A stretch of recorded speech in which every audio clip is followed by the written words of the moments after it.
Chapter 227. Ha! A sense of foreboding welled up in Enlin's heart upon seeing Ishi's expression. Could it be that this really was just an empty promise? At the same time, within the peach blossom pavilion within the territory of the celestial court, a woman in a simple Taoist robe propped her chin in her hands as she gazed out the window at the peach blossoms outside, and she heaved a faint sigh. Her slender fingers twirled her hair around her temples as her eyes glazed over, as if she were thinking about something. "Xiao Zi, what's bothering you again?" A warm and gentle voice suddenly sounded behind her, drawing her attention back to the present. "Father, don't keep calling me by my nickname, it's making me think of that bastard again." The woman turned to look at the scholarly man behind her with a displeased expression. The man was the ruler of the Kingdom of the 9 States, but he was not enraged in the slightest by his daughter's scolding. Instead, he teased, "This shows that I and that Enlin fellow think alike.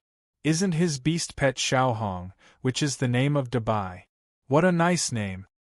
"Ha, so you're referring to me as a beast pet?" the woman immediately retorted with displeasure. The man's words faltered upon hearing this. He felt like his daughter was becoming more and more fond of talking back to him. He had clearly raised her in the direction of a graceful and elegant woman, but why was her temper getting worse and worse recently? This woman was none other than Lin Junjun, who had been infuriated by him countless times. The scholarly man in front of her was naturally the most powerful being in the Kingdom of the 9 States, the ruler of the Celestial Court, the Celestial Tharch. The Celestial Tharch had initially wanted to name his 7 daughters Red, Orange, Yellow, Green, Azure, Blue, and Purple. Unfortunately, this idea was firmly rejected by the Queen Mother, and she named them Tian Shou, Tian Yang, Tian Rong, Tian Chang, Tian Xian, Tian Qing, and Tian Yu. The 7 daughters naturally preferred the normal style of names given by the Queen Mother of the West, so the color system of names gradually faded from the sight of the immortals. Only the Celestial Emperor still stubbornly called out the original color system of names. When the Celestial Emperor found out that Xiuxian United Universities and Lin also liked to name his pet beast after its color, he exclaimed that he had met a soulmate. If it weren't for the fact that the Celestial Emperor wanted to let him develop freely for a few more years, he would have met him long ago. The Celestial Tharch smiled as he asked, "Is this because of that bastard Enlin again?" "Exactly. You're bullying me because I don't have money again." Lin Junjun pursed her lips in displeasure. The Heavenly Emperor became even happier when he heard this. "We should be happy about this. Being able to dig up so much information about Purple Star will play a huge role in the development of the Celestial Court, you and I both know that. This little friend Enlin is truly a genius. We admire him more and more now." The Celestial Tharch paused momentarily before continuing. "How about this? We should be able to extract another 500 vital stones from the ingot pavilion in a few days. Little Z, you can go find the God of Fortune and use that money to knock that little bastard out." Lin Junjun rolled her eyes. "Father, I'm not trying to discourage you, but even 1,000 vital stones may not be enough." "That much?" The Celestial Tharch faltered slightly before exclaiming in surprise.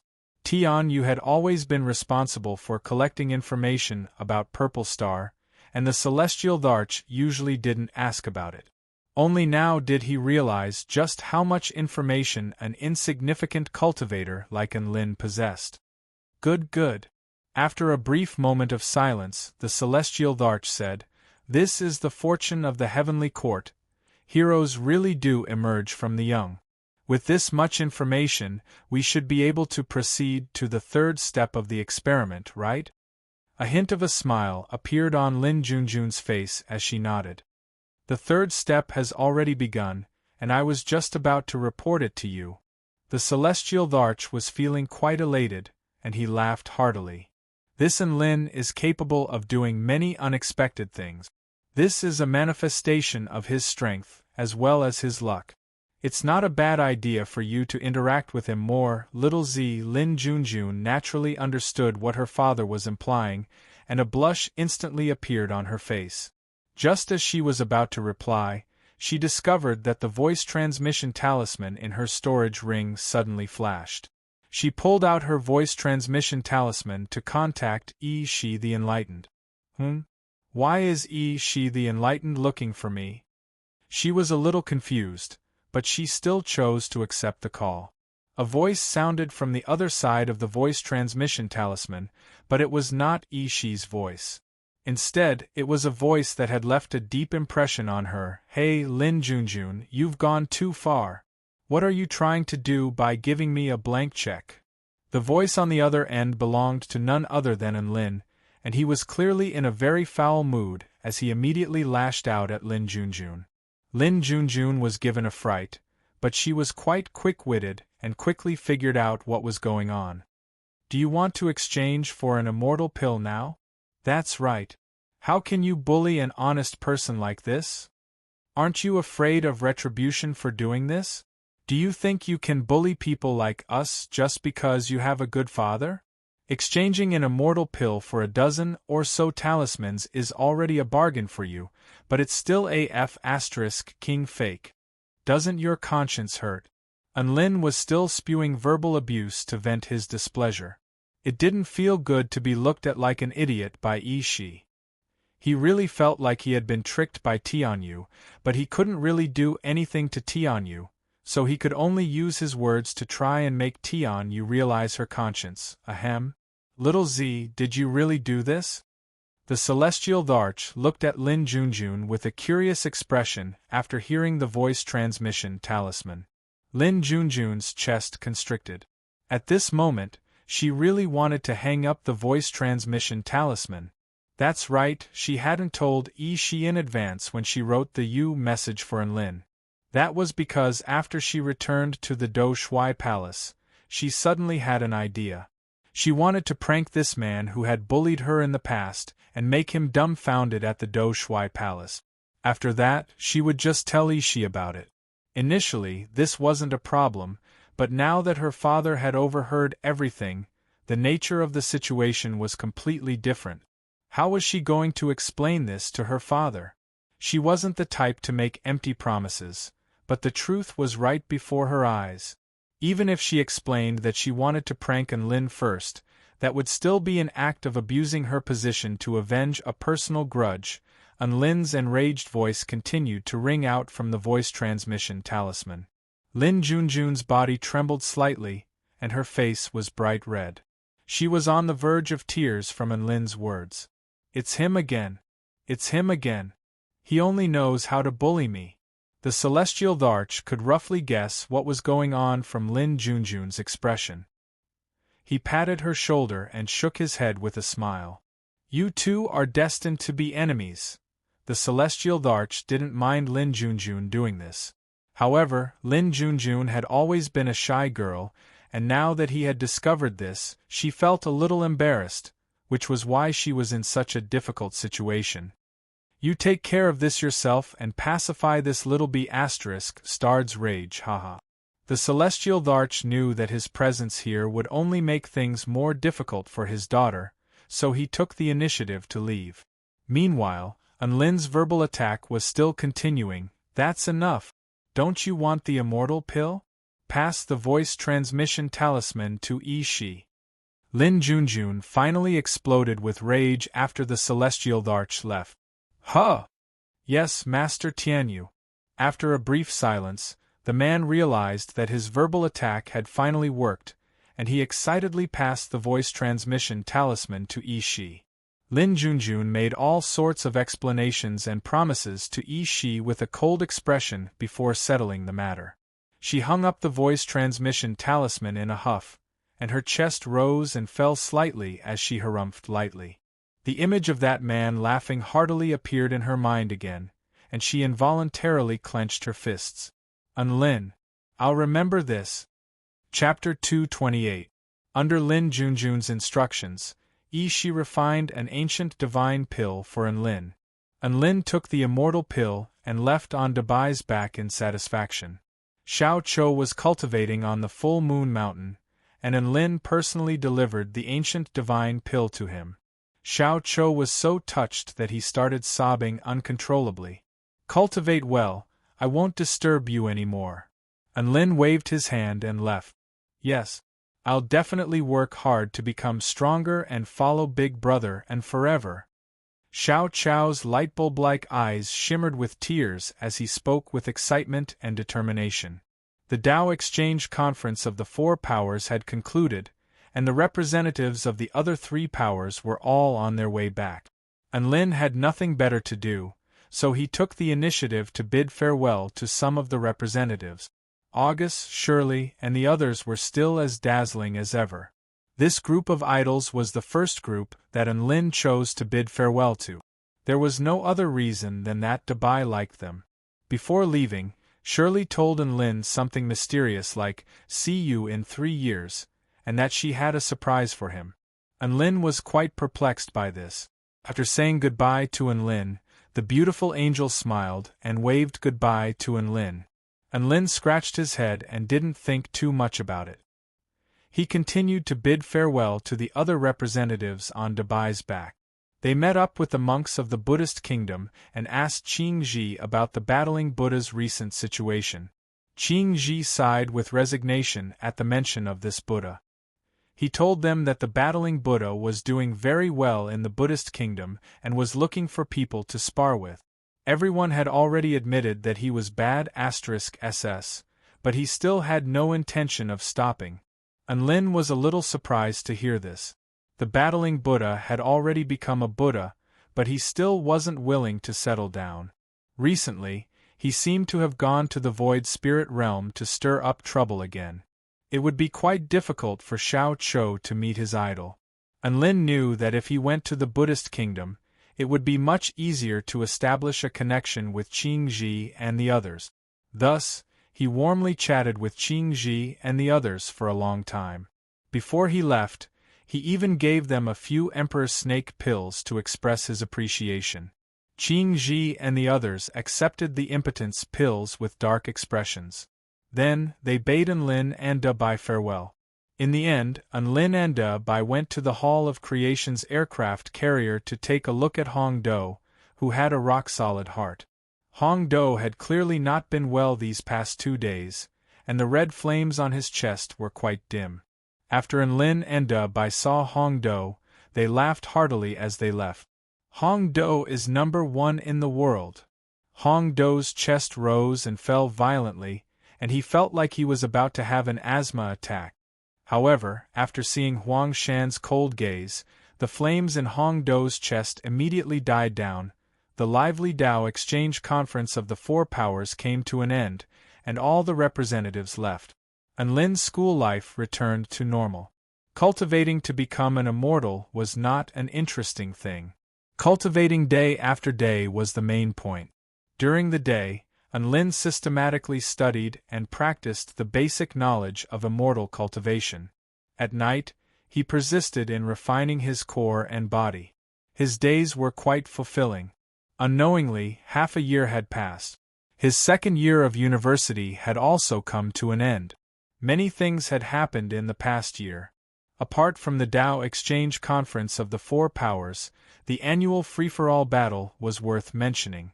During the free-for-all battle, Enlin didn't use any cheat. He only relied on his own strength to obtain the 8th place on the heaven list.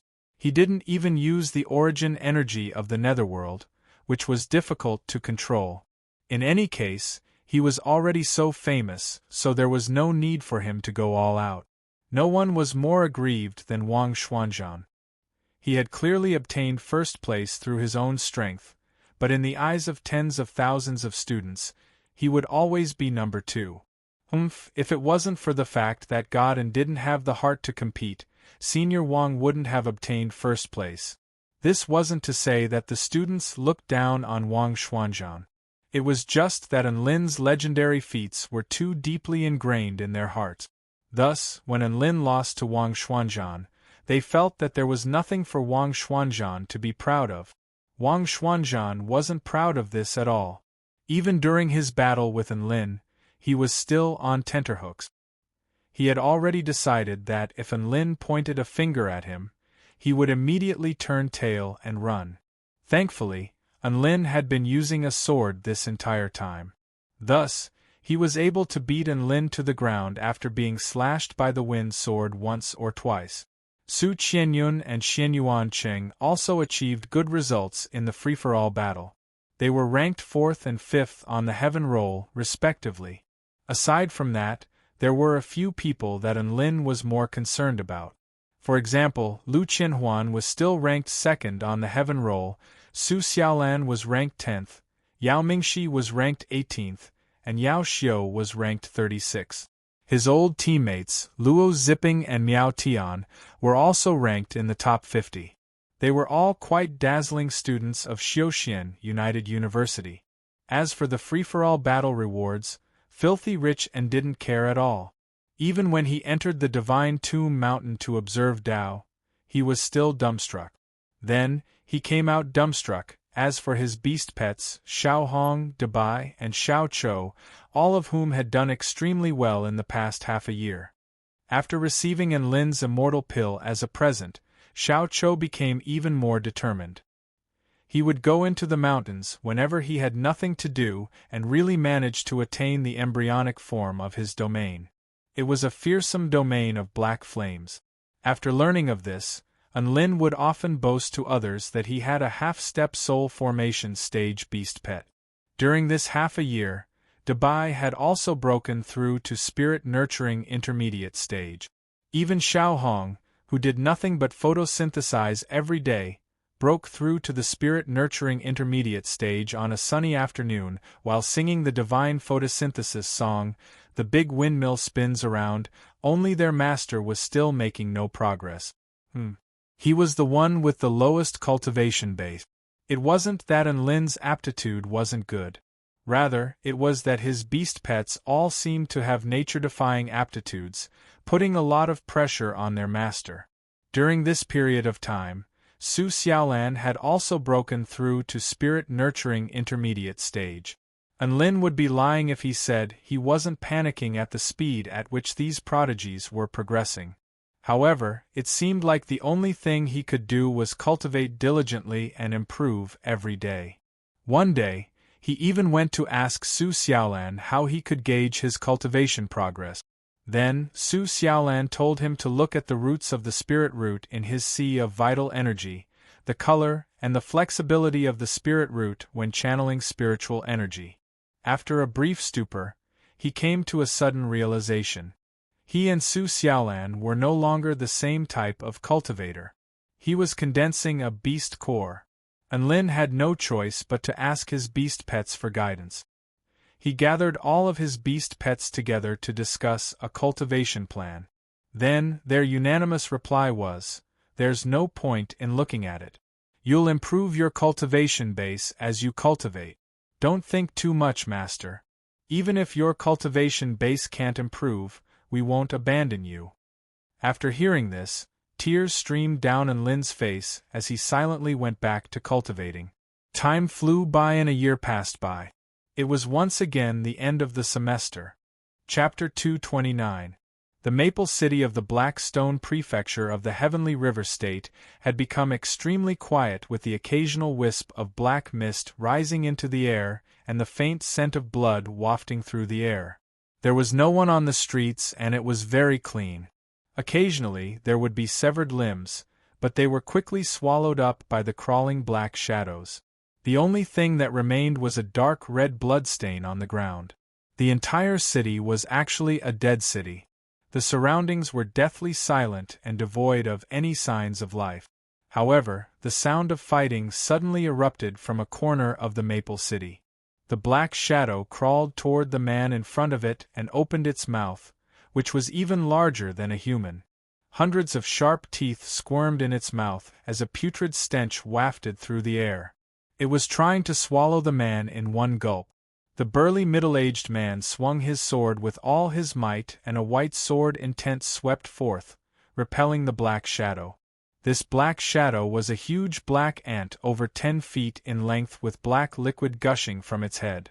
After it was sent flying by the sword intent, 3 more huge ants emerged and pounced toward the man. The man pushed aside the frail woman behind him and roared, "Su Su, run! Go to the heavenly cloud palace." "Father!" The woman's eyes were red and her body trembled as she gritted her teeth and retreated. She knew that if she didn't run now, she wouldn't have another chance. "You have to stay alive and come find me." The woman was just about to turn around and flee when she saw that the man had already been pounced on by the huge ants. She stood rooted to the spot with her eyes wide open as if she had fallen into an icy cavern. The woman's mind went blank as she stared at the sharp teeth that were closing in on her father's head. She even forgot to scream. Right at this moment, a light breeze blew past. A handsome man had appeared in front of the man on the ground. His inky black longsword was still surrounded by a white gust of wind, but it quickly dissipated. "Phew! Good thing I ran fast." The man heaved a light sigh of relief as he stowed his longsword into his storage ring and didn't look at the 4 huge ants again. The heads of the 4 huge ants slowly slid off as black blood gushed forth. The man on the ground stared blankly at the scene unfolding before him. He didn't understand what had just happened. All he knew was that when the man in front of him came over, the 4 giant ants all died. However, he quickly realized that this was definitely a powerful figure. He immediately knelt on the ground and thanked him gratefully. "Thank you for your help, Senior. Lu Hu is very grateful." The beautiful, slightly thin woman also ran over and thanked the middle-aged man together with him. The man who was addressed as Senior was taken aback at first, then he cleared his throat and said calmly, "There's no need to be so courteous. It's nothing." As he spoke, he helped the father and daughter up. "The city has already been ravaged by the swarm of ants. Why did you still take the risk to come here?" The man who was addressed as Senior asked. A sorrowful expression appeared on Lu Hu's face, but because of the Senior's question, he clenched his fists and answered truthfully, "My home is in this city. A few days ago, my daughter and I were searching for medicine outside, but unexpectedly, the ant swarm suddenly broke into the city. My parents, wife, and son were all killed by the ant. I have to avenge them. I heard that the Heavenly Cloud Palace is the only sect within Maple City that has organized resistance against the ant swarm. I thought the ant swarm had already left the city, so I wanted to go home to gather resources and weapons before heading to the Heavenly Cloud Palace. I didn't think that there would still be ants hiding here." A remorseful expression appeared on Lu Hu's face as he spoke, clearly ashamed of his foolish decision. The Senior nodded and sighed. "The ant tribe is bloodthirsty and cruel. Ever since the Black Mist Bridge appeared, they have committed heinous crimes against humanity and are the public enemy of all cultivators. I also intend to join the Heavenly Cloud Palace and join you in your crusade against the ant tribe." Lu Hu's eyes lit up. "Would you like to come with us, Senior?" If they had a powerful Senior accompanying them, their journey to the Heavenly Cloud Palace would be much safer. The Senior nodded with a smile. "But I don't know the way, so please lead the way." "No problem." Lu Hu nodded. "May I ask your name, Senior?" "My name is Enlin." "Oh, Senior Enlin. The Heavenly Cloud Palace is to the southwest of Maple City, about 10 kilometers from here." "That's fine, let's go." Thus, Enlin, who had been addressed as a Senior for the first time, embarked on the journey to the Heavenly Cloud Palace with Lu Hu and Lu Susu. Ever since the Black Mist rose up from the abyss of evil and formed the Black Mist Bridge, the ant tribe had rushed toward the Kingdom of the 9 States in a frenzy. Over 80 cities in the Heavenly River State had already fallen to the ant tribe. Wherever the ant tribe passed, not even a blade of grass would grow. They were truly vicious creatures that devoured humans without spitting out their bones. It was because of this ant tribe disaster that Enlin and the others' end-of-year examination was completely different. The Heavenly Cloud Palace of Maple City had already sent out a message inviting cultivators from all over the world to defend against the ant tribe and to protect the refugees fleeing from the city. Enlin inquired about the Heavenly Cloud Palace along the way. Lu Hu had always admired the Heavenly Cloud Palace, so he had learned a lot of information about it. For example, the palace leader of the Heavenly Cloud Palace, Chen Tianyang, was a mighty figure of the spirit-nurturing final stage. Grand Elder Chen Yen was a mighty figure who had already reached the threshold of the immortal state. There was also a divine flower in the palace that possessed unfathomable power, and Lin listened to Lu Hu's words and nodded occasionally. Lu Susu glanced at the handsome senior beside her from time to time before blushing slightly and averting her gaze elsewhere. No one knew what she was thinking about. After a while, the young girl seemed to have mustered up her courage and initiated a conversation. "Senior Enlin, are these adorable puppies and adorable monkeys your pets?" Enlin faltered slightly upon hearing this. Then, he looked at Minnie Bai, who was following behind him, as well as Xiao Chou, who was lying on his shoulder. He stroked his chin in silence. Adorable monkeys? This young girl is blind at such a young age? He obviously wasn't going to say what he was thinking. Instead, he introduced the two beast pets to the young girl with a smile. "They're not pets, they're beast pets. The puppy's name is Dabai and the monkey's name is Xiao Chou." "Wow, Senior Enlin is so awesome. I'm going to get a few of these adorable beast pets when I get the chance in the future." The young girl smiled lightly. Even though she had a frail figure, her smile was extremely pure and beautiful. Xiao Chou blushed upon hearing Lu Susu's compliment and scratched his fur in embarrassment. Lu Susu saw that Enlin was an easygoing senior who didn't put on any airs, so she quickly became more talkative and chatted with him along the way.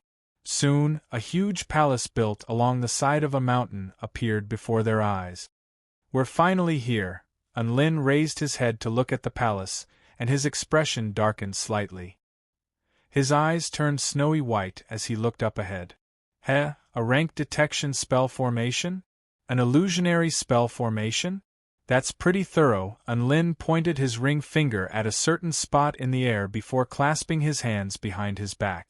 Soon, everyone arrived at the entrance.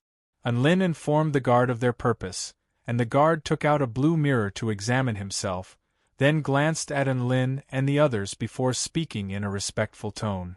"Fellow cultivators, please come in, I'll take you to see the palace leader." "We can see the palace leader as soon as we enter?" Both Lu Hu and Lu Susu were overwhelmed by the unexpected favor they were receiving. However, they came to a sudden realization when they turned to look at Enlin. This was definitely an opportunity given to them because of Senior Enlin. Enlin nodded with an indifferent expression before following the guard forward. The Heavenly Cloud Palace was very lively with many cultivators bustling about.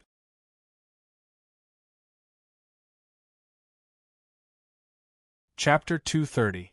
Palace Leader, we've got some good nourishment this time. There's a 10th stage Dao body, a black-robed man with a protruding mouth and monkey-like cheeks whispered to the white-robed man sitting on the high seat. The white-robed man was none other than the palace master of the Heavenly Cloud Palace, Chen Tianyang. His expression was solemn, but the corners of his lips curled up slightly. "The refugees and cultivators of Maple City have pretty much all been taken in. I didn't expect to find a fat pig here. What a pleasant surprise." Soon, Enlin, Lu Hu, and Lu Susu appeared in the hall. Enlin. "Lu Hu." Lu Susu. "Greetings, Palace Head Chen." When the three of them saw Chen Tianyang, they bowed respectfully. All the elders in the hall, including Chen Tianyang, carefully sized up the three people in front of them. Chen Tianyang didn't say anything, but a mysterious smile appeared on his face. His gaze swept across Enlin and Lu Hu, and finally moved on to Lu Susu. Lu Susu felt a little uncomfortable being stared at, but she didn't dare to make a sound in front of a high and mighty figure. She could only lower her head slightly. "Hee, I didn't expect that not only did a fat pig come, but also a beautiful flower." Chen Tianyang narrowed his eyes, and the smile on his face grew wider as he slowly opened his mouth to speak. Lu Hu and Lu Susu were at a loss for words upon hearing Chen Tianyang's words. They stared at the man in front of them with a bewildered expression. Chen Tianyang nodded with a satisfied expression and issued a clear command. Lu Susu can provide me with some entertainment first. As for the other 2 pigs, you can use them as nourishment. This time, Lu Hu and Lu Susu finally came to their senses. They stared at the man in front of them in disbelief as a chill ran down their spines. Palace Head Chen, what are you planning to do to us? Didn't you say you wanted to recruit cultivators to fight against the ant tribe? Lu Hu's eyes widened, and his voice trembled as he asked. Chen Tianyang nodded earnestly. That's right. We'll only have the strength to fight the ant tribe if we can feed the demonic blood lotus. Hee, but Lu Susu, if you serve this consort well, then I can consider not feeding you. After all, I'm tired of all the girls who came to seek refuge with me. It's rare to see such a pure and lovely girl. Lu Susu's face instantly turned deathly pale. She gripped her father's arm tightly as her body trembled uncontrollably. From Chen Tianyang's words, she knew that none of the exiled citizens and cultivators who had sought refuge with him had survived. In the face of such a colossus, she didn't even have the courage to curse, and there was only fear and despair in her eyes. Lu Hu still couldn't believe that the heavenly cloud palace he had always dreamed of was like this. He stood rooted to the ground with a blank look in his eyes, not knowing what to do. Why was it that he had only wanted to ally with humans to seek revenge on the ant tribe? Why was it that he had been reduced to becoming nourishment? Even his daughter had become someone else's plaything. Are you done? When you're done, I'm going to enforce justice on behalf of the heavens. Right at this moment, a voice suddenly resounded and reverberated through the entire hall. Lu Hu and Lu Susu snapped out of their daze and turned to look at Enlin. Only now did they remember that there was a powerful senior beside them. This was most likely their only hope of survival. Senior Enlin, calm down. Let's try to escape now. Lu Hu urged in a low voice as if he was grasping at straws. He knew that Senior Enlin was extremely powerful, but he also knew just how terrifying the heavenly cloud palace was. It was an unstoppable colossus, and only by escaping with all their might would they have a sliver of a chance at survival. A peculiar silence descended upon the hall due to Enlin's words. Chen Tianyang and all the elders stared at Enlin with peculiar expressions, as if they were looking at an idiot. Enforce justice on behalf of the heavens? Fa-ha-ha-ha. I'm sorry, I couldn't hold it in any longer. Chen Tianyang clasped his stomach as he chortled with glee. Are you really blind to the situation? Setting aside the fact that you're just a weakling of the 10th stage Tao body, even if you were a powerful being of the spirit nurturing stage, you'd still be nothing more than a nutritious pig in my eyes. After laughing for a while, Chen Tianyang snapped his fingers. A white spell formation suddenly appeared on the floor of the hall, and a terrifying power of suppression swept toward them. Lu Hu and Lu Susu immediately knelt to the ground in exhaustion, completely unable to resist. However, Enlin continued to stand calmly, his expression unchanged. Oh? Not bad. Chen Tianyang's expression shifted slightly. You talk a lot. Enlin shook his head and drew his evil-slaying sword. Streams of white wind revolved around it as he flicked his left finger toward a certain spot in the air. Boom! The white spell formation seemed to have suffered some kind of heavy blow and collapsed with a loud boom. Chen Tianyang didn't even have a chance to be surprised before the tip of a sword imbued with sharp killing intent appeared in front of him, and the fear of death engulfed his entire body. It was impossible to describe what kind of extreme speed this was. Enlin took a step forward, and his body transformed into a blur. His long sword transformed into a thin white line and pierced through Chen Tianyang's heart like a bolt of lightning. The tremendous force of the long sword forced Chen Tianyang back, and Enlin followed suit, pinning Chen Tianyang's body to the wall behind him. Chen Tianyang's eyes widened in shock as blood trickled down the evil-slaying sword and dripped onto the ground. Blood also seeped out from the corner of his mouth. He was shocked, unable to comprehend how this had happened. He was the palace leader of the Heavenly Cloud Palace, a powerful cultivator of the spirit-nurturing final stage, and his heart had been pierced through by a nobody? You. Chen Tianyang's voice was hoarse, and he struggled to speak, only to find that he was so terrified that he couldn't even finish his sentence. You what?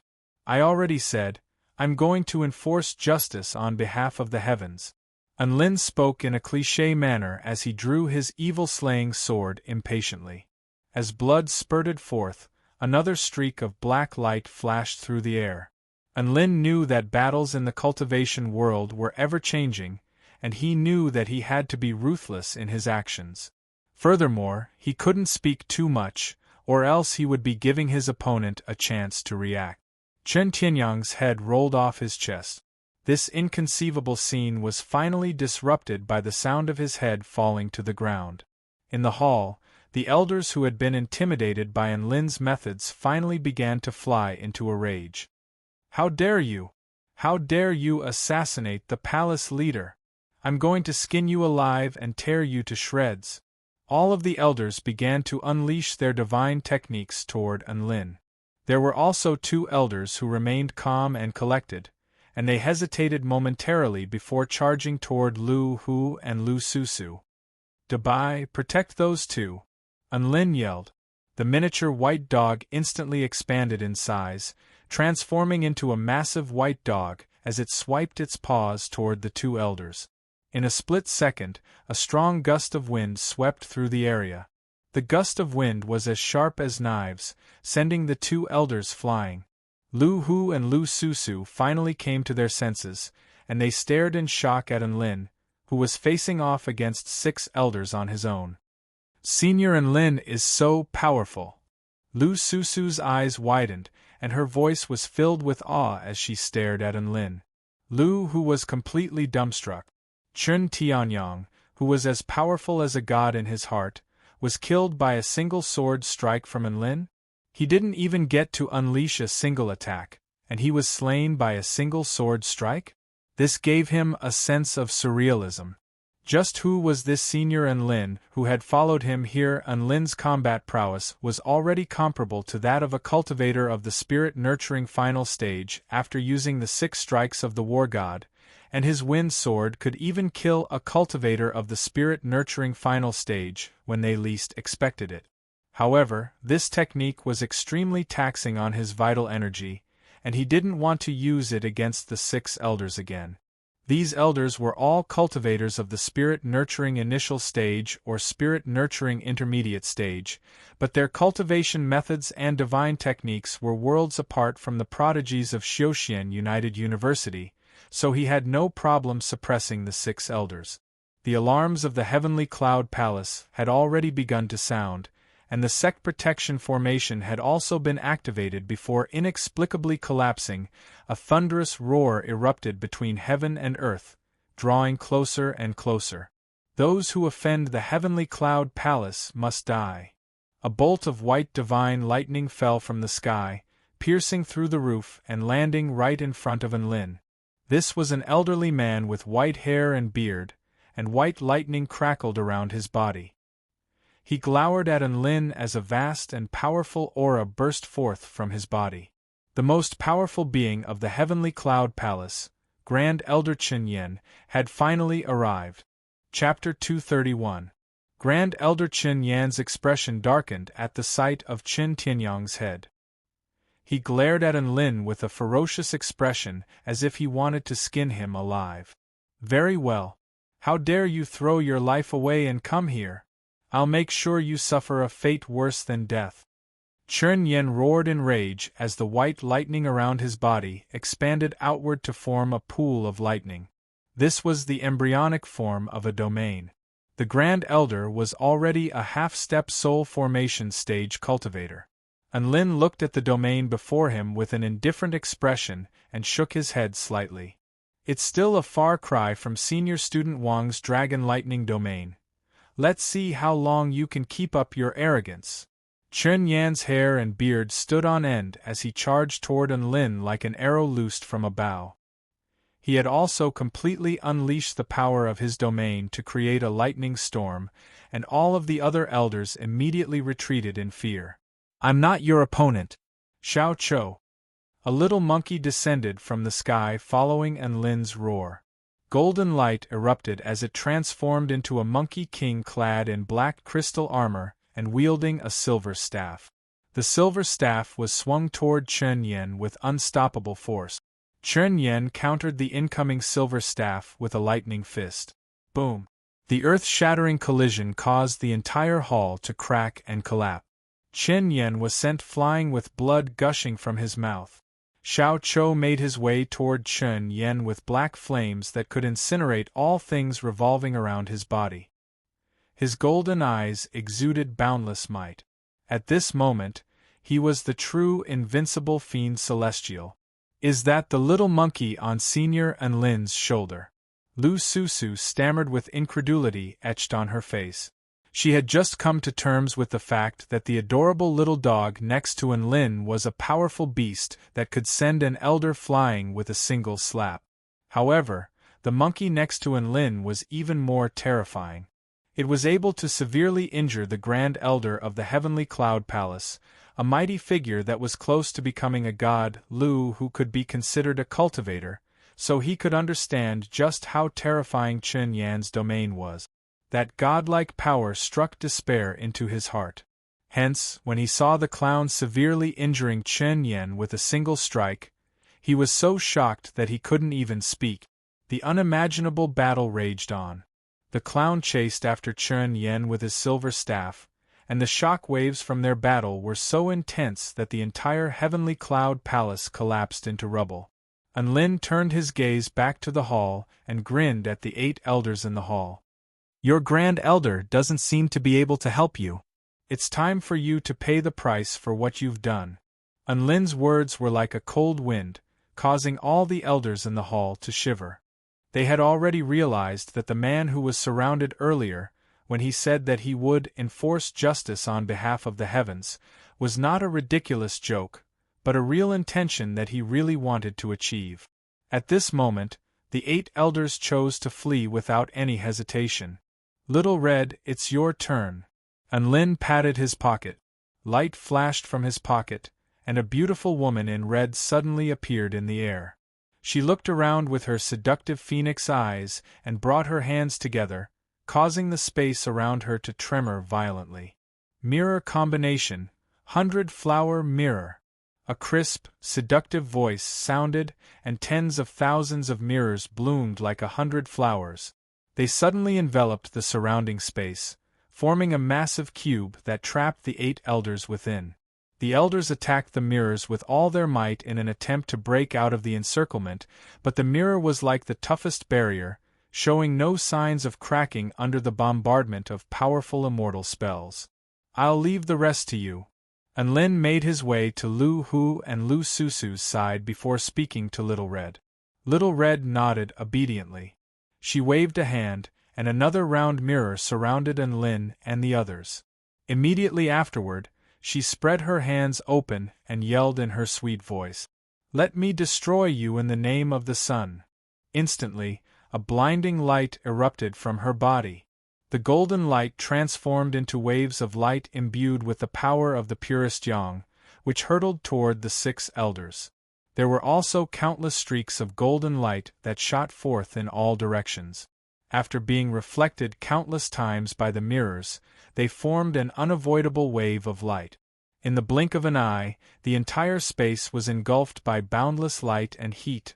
The 100-flower mirror was withdrawn, and a massive ball of light exploded forth, creating a ghastly hole in the Heavenly Cloud Palace like a miniature sun.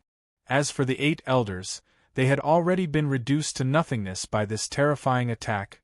Little Red floated down into Enlin's arms in a feeble manner. Enlin held her soft and sexy body in his arms, and her fragrant scent wafted into his nostrils.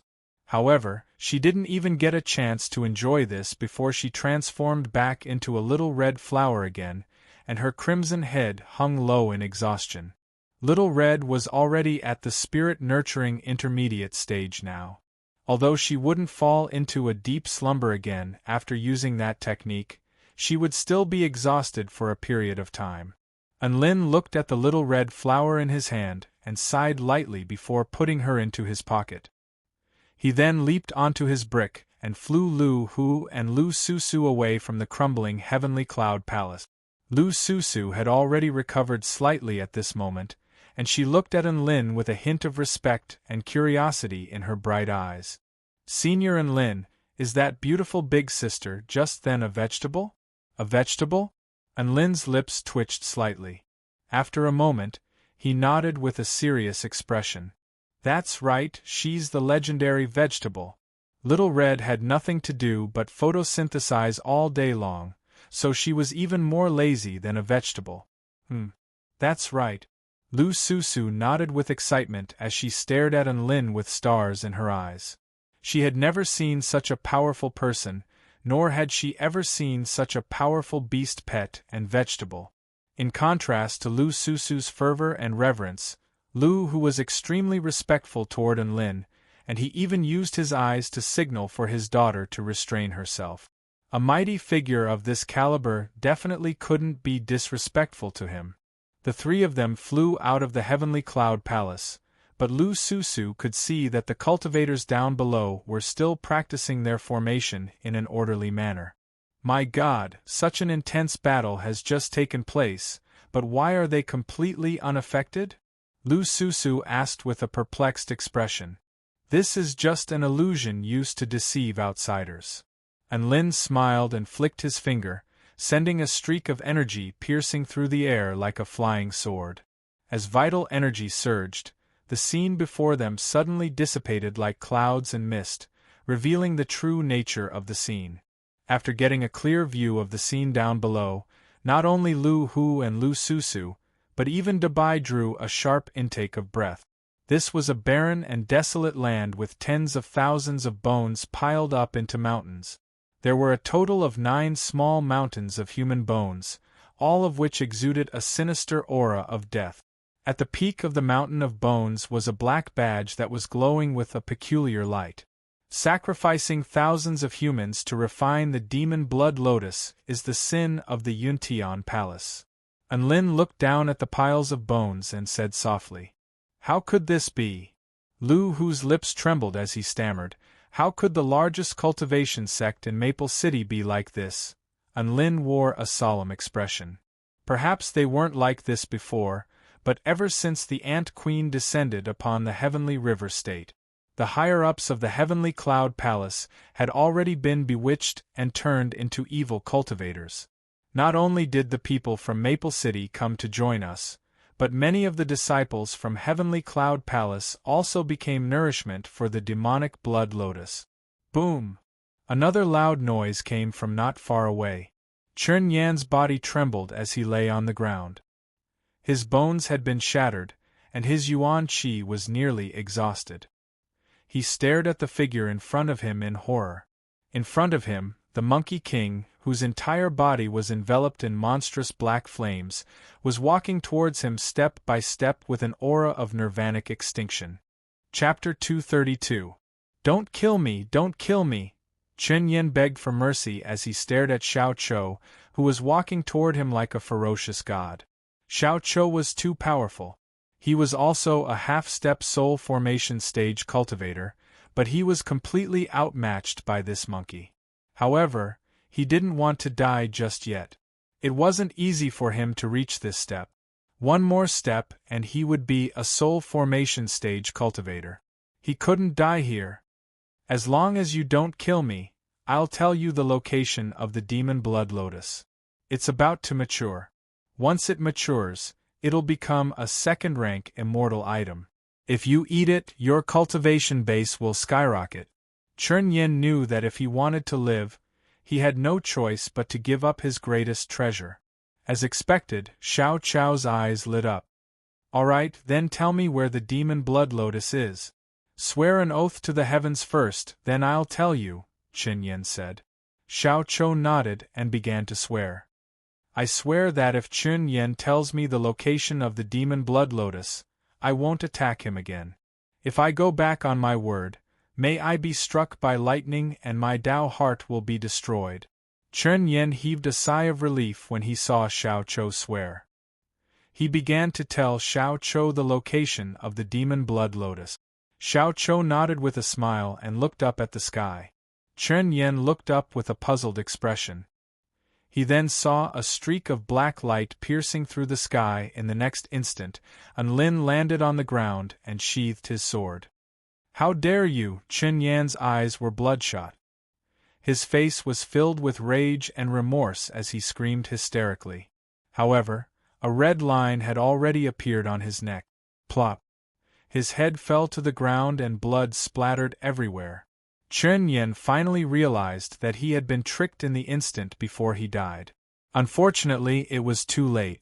That's right, Xiao Chou did swear not to attack him, but others could.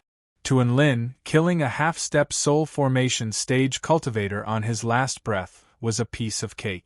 Lu Hu and Lu Susu were even more in awe of Lin when they saw him decapitate the most powerful cultivator of the Heavenly Cloud sect. However, after witnessing the dark side of this sect, they couldn't help but feel a sense of satisfaction when they saw Chun Yen die. Xiao Chou, where is the location of the demonic blood lotus hidden? Lead the way. After dealing with the evil cultivators from the Cloud Sky sect, Lin took Chun Yan's storage ring and got straight to the point. His main objective for coming here was the demonic blood lotus, which was crucial to the Ant Queen's decapitation mission. The clown flew toward the small mountain of skeletons and grabbed the black medallion in his hand. He went to the southeast of the Heavenly Cloud Palace and punched the ground, creating a large hole before entering the underground chamber. In the center of the secret room there was a huge formation plate. The clown placed the 9 tokens in different positions on the formation plate. Then, the formation plate began to shake violently. The black blood lotus medallion will devour the cultivator's flesh, blood, and soul. Then, through the formation, it will transfer these things to the demon blood lotus in the secret chamber as nourishment for awakening. Lin looked up at the rising platform and relayed the information he had obtained from the Celestial Court's Ziwei Pavilion. However, even if the demonic blood lotus awakens, the Heavenly Cloud Palace won't be able to use it. It's not a gift from the Ant Queen to form an alliance with the Heavenly Cloud Palace. Instead, the Ant Queen hired people from the Heavenly Cloud Palace as gardeners in order to nurture the flower. A vibrant red lotus flower stood gracefully on the platform. A peculiar fragrance wafted through the air, creating a sense of irresistible temptation. Lu Hu and Lu Susu, who had relatively lower cultivation bases, couldn't take their eyes off the lotus flower. Smiles of bliss and contentment appeared on their faces. Tsk, its seductive appearance is almost on par with Xiao Hong's. Lin's expression changed slightly as he praised the lotus flower. His pocket suddenly trembled violently, as if it was expressing its protest. All right. In terms of seductive appearance, this lotus flower is far inferior to yours. That's enough. Lin immediately corrected himself as he sensed the movement in his pocket. The trembling in his pocket became even more violent, as if it was expressing its displeasure. Big brotherin, you should tell big sister Hong that she's completely different from those seductive B***cheese out there. She's a fresh and refined beauty, woof. Dabai suddenly spoke. Sure enough, Lin's pocket stopped trembling as soon as his voice fell. A sly smile appeared on Dabai's face as he looked at Lin, as if to say that he understood women better than anyone else. Lin. All right, even so, Lin was definitely not going to admit that his ability to read a woman's mind was inferior to a dog's. He didn't think too much about this and stowed the demonic blood lotus into his storage ring before departing on his brick. Everyone flew away from the dilapidated and desolate Heavenly Cloud Palace and flew elsewhere. Along the way, Lu Hu and Lu Susu both fell silent after thanking Lin for saving their lives. They were at a loss. Their family members had been killed by the ant tribe, and they wanted to participate in the sex crusade against the ant tribe. However, they were at a complete loss for what to do after encountering the Heavenly Cloud Palace. I'm sorry. In order to find the location of the Heavenly Cloud Palace, I used you guys and put you in danger, Enlin suddenly said.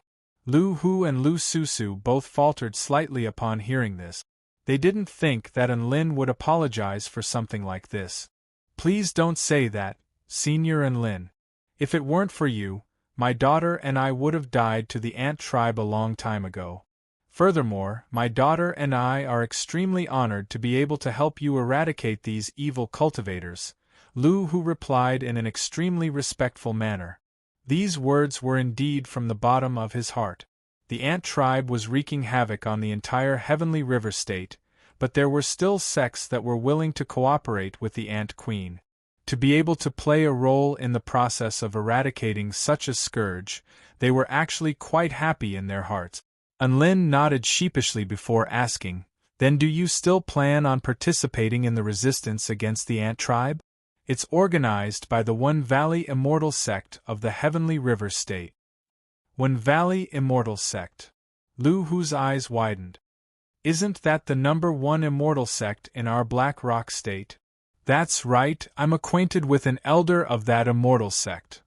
A reminiscent expression appeared on Enlin's face. He couldn't help but think of the woman who had once wandered the darkness. So, do you want to go there? If you want to go, I can take you there, Enlin continued. The two of them didn't think too much about it after hearing that they still had a chance to participate in the resistance against the ant tribe. Enlin didn't say anything else as he carried the father and daughter duo toward the Abyss of Evil. The border of the Abyss of Evil was where the resistance against the ant tribe was located. Chapter 233. The Abyss of Evil was like a massive scar on the Tai-Chu continent.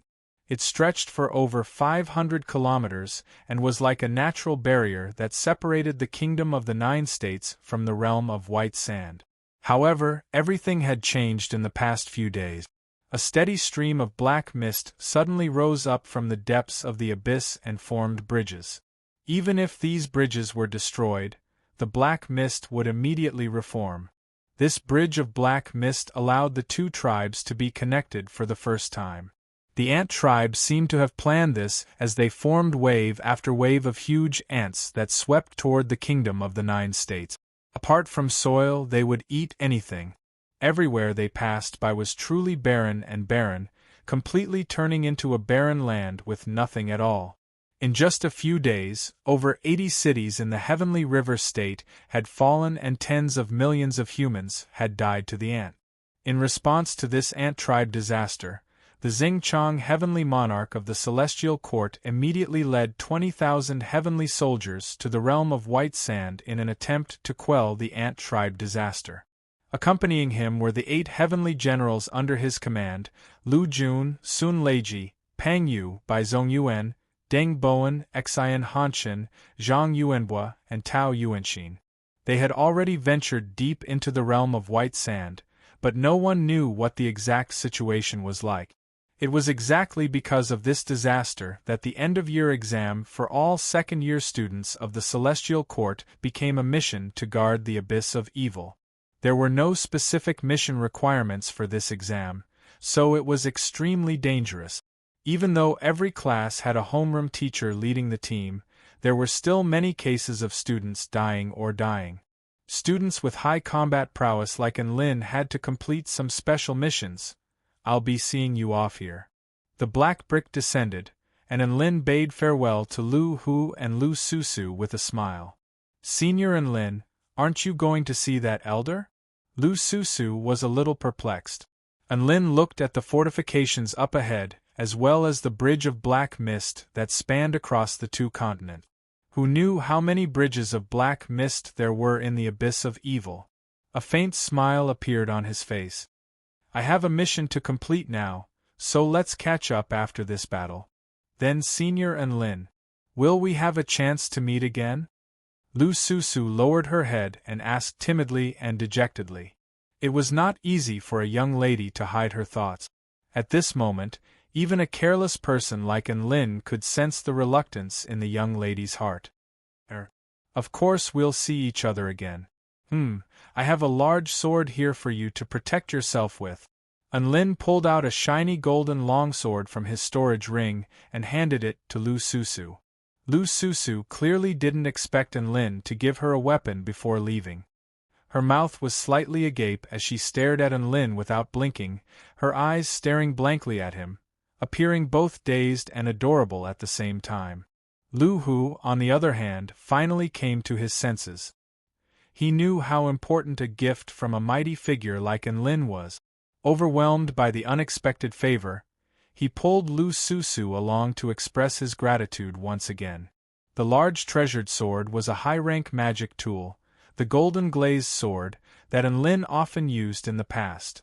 Even in the United University of Cultivation, where prodigies abounded, this sword could be considered a decent weapon. However, Lin already had the evil-slaying sword. It was a rare opportunity for them to meet again, so gifting a sword to a young lady was quite a good idea. You're welcome. Cultivate well, and we'll meet again someday. Lin patted Lu Susu's head and gave her a head pat. Lu Susu didn't resist. Instead, she lowered her head slightly and nodded with a blush on her face. Lin flew into the air atop his brick, disappearing into the clouds right before Lu Susu and Lu Hu's eyes. Soon, Lin rode on Dubai again, and the warm and fuzzy feeling on its back made him feel much more at ease. As expected, dog kinesis flight is the best.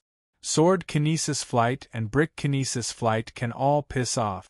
As he flew along the abyss of evil, he saw that wherever there was a black mist bridge, there would be a cultivator sect stationed there to prevent the ant tribe from attacking. After flying for a short while, an extremely solid and wide black mist bridge appeared before Lin's eyes. That was where the celestial court was stationed. This was also the largest black mist bridge in the abyss of evil. It was several hundred feet wide, and was the main passageway for the ant tribe to invade the kingdom of the 9 states. A woman in a jade barley ink garment looked up into the sky with a beautiful smile on her face. Oh, Lin, you really did destroy an entire sect on your own. It's nothing, it's nothing. It's all thanks to these pet beasts of mine. I was only responsible for slaying the palace leader and grand elder of the heavenly cloud palace, Lin replied with a humble expression. Xiao Chou, Dubai, Xiao Hong shuddered. All of the beast pets developed a new understanding of how thick-skinned their master was. Su Xiaolan covered her mouth and chuckled lightly, but she quickly got down to business. The remaining ant tribe in the Heavenly River State has basically been wiped out, but the second wave of the ant tribe is about to arrive. This wave will definitely be much more ferocious than the first wave. Lin nodded. I'll bring the demonic blood lotus to the homeroom teacher right away. The first 50 classes of second-year students of Xiuxian United University from the Celestial Court were responsible for guarding the Black Mist Bridge, while the remaining 50 classes were responsible for wiping out the remaining ant tribe in the Heavenly River State.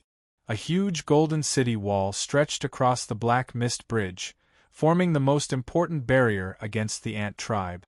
Thousands of students only had to stand on the city wall and unleash their immortal spells. This was similar to the situation when Lin and the others fought against the Beast Tide. However, none of the students would be stupid enough to run down the city wall. If they did, they would definitely be devoured by the ant tribe. Homeroom teacher, I've brought the demonic blood lotus you wanted, Lin said as he looked at the white-robed man standing guard at the end of the bridge. The flying sword god turned around and looked at the alluring lotus in Lin's hand. A look of approval appeared on his face as he nodded with a smile. Student Lin, you've done very well this time.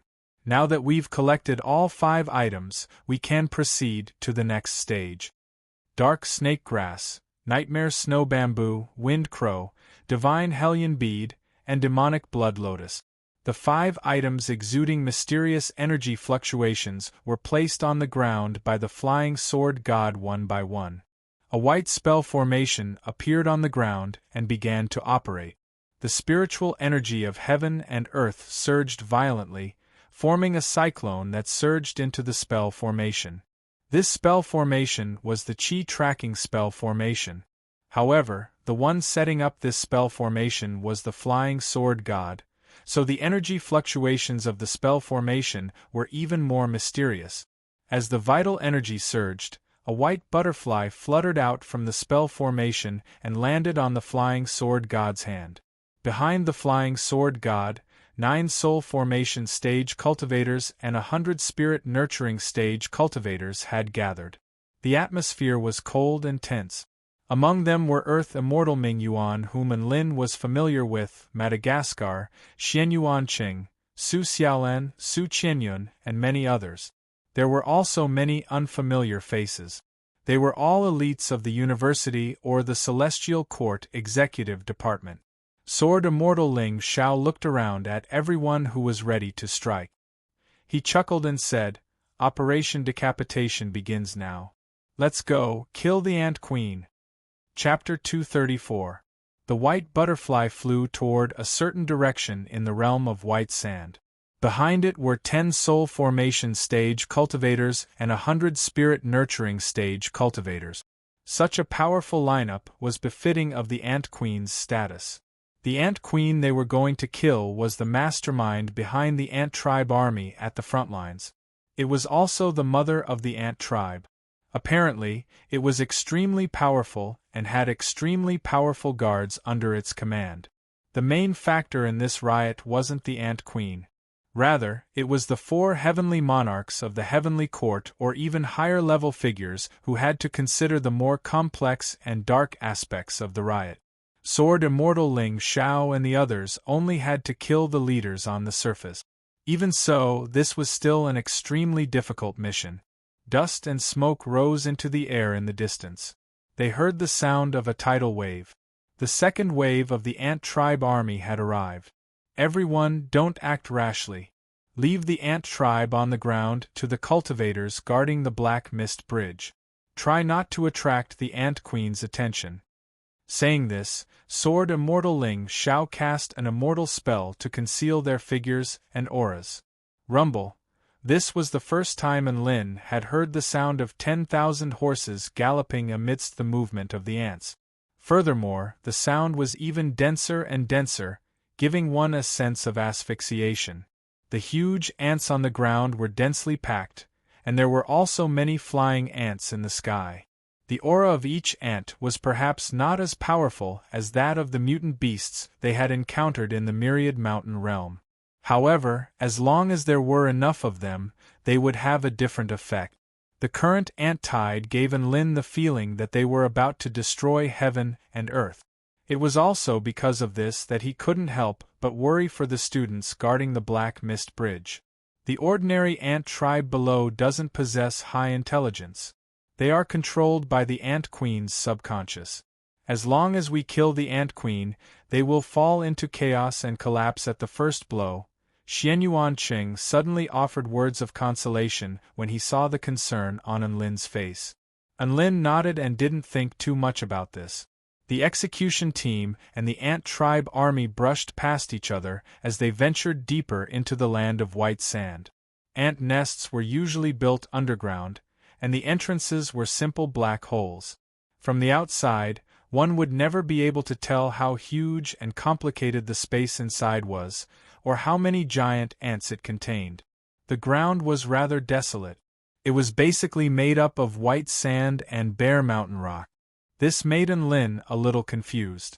What did these ants eat to grow to such a large number of them?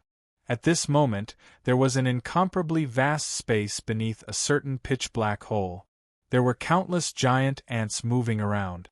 Giant black creatures were lifted up by the giant ants and transported in a certain direction.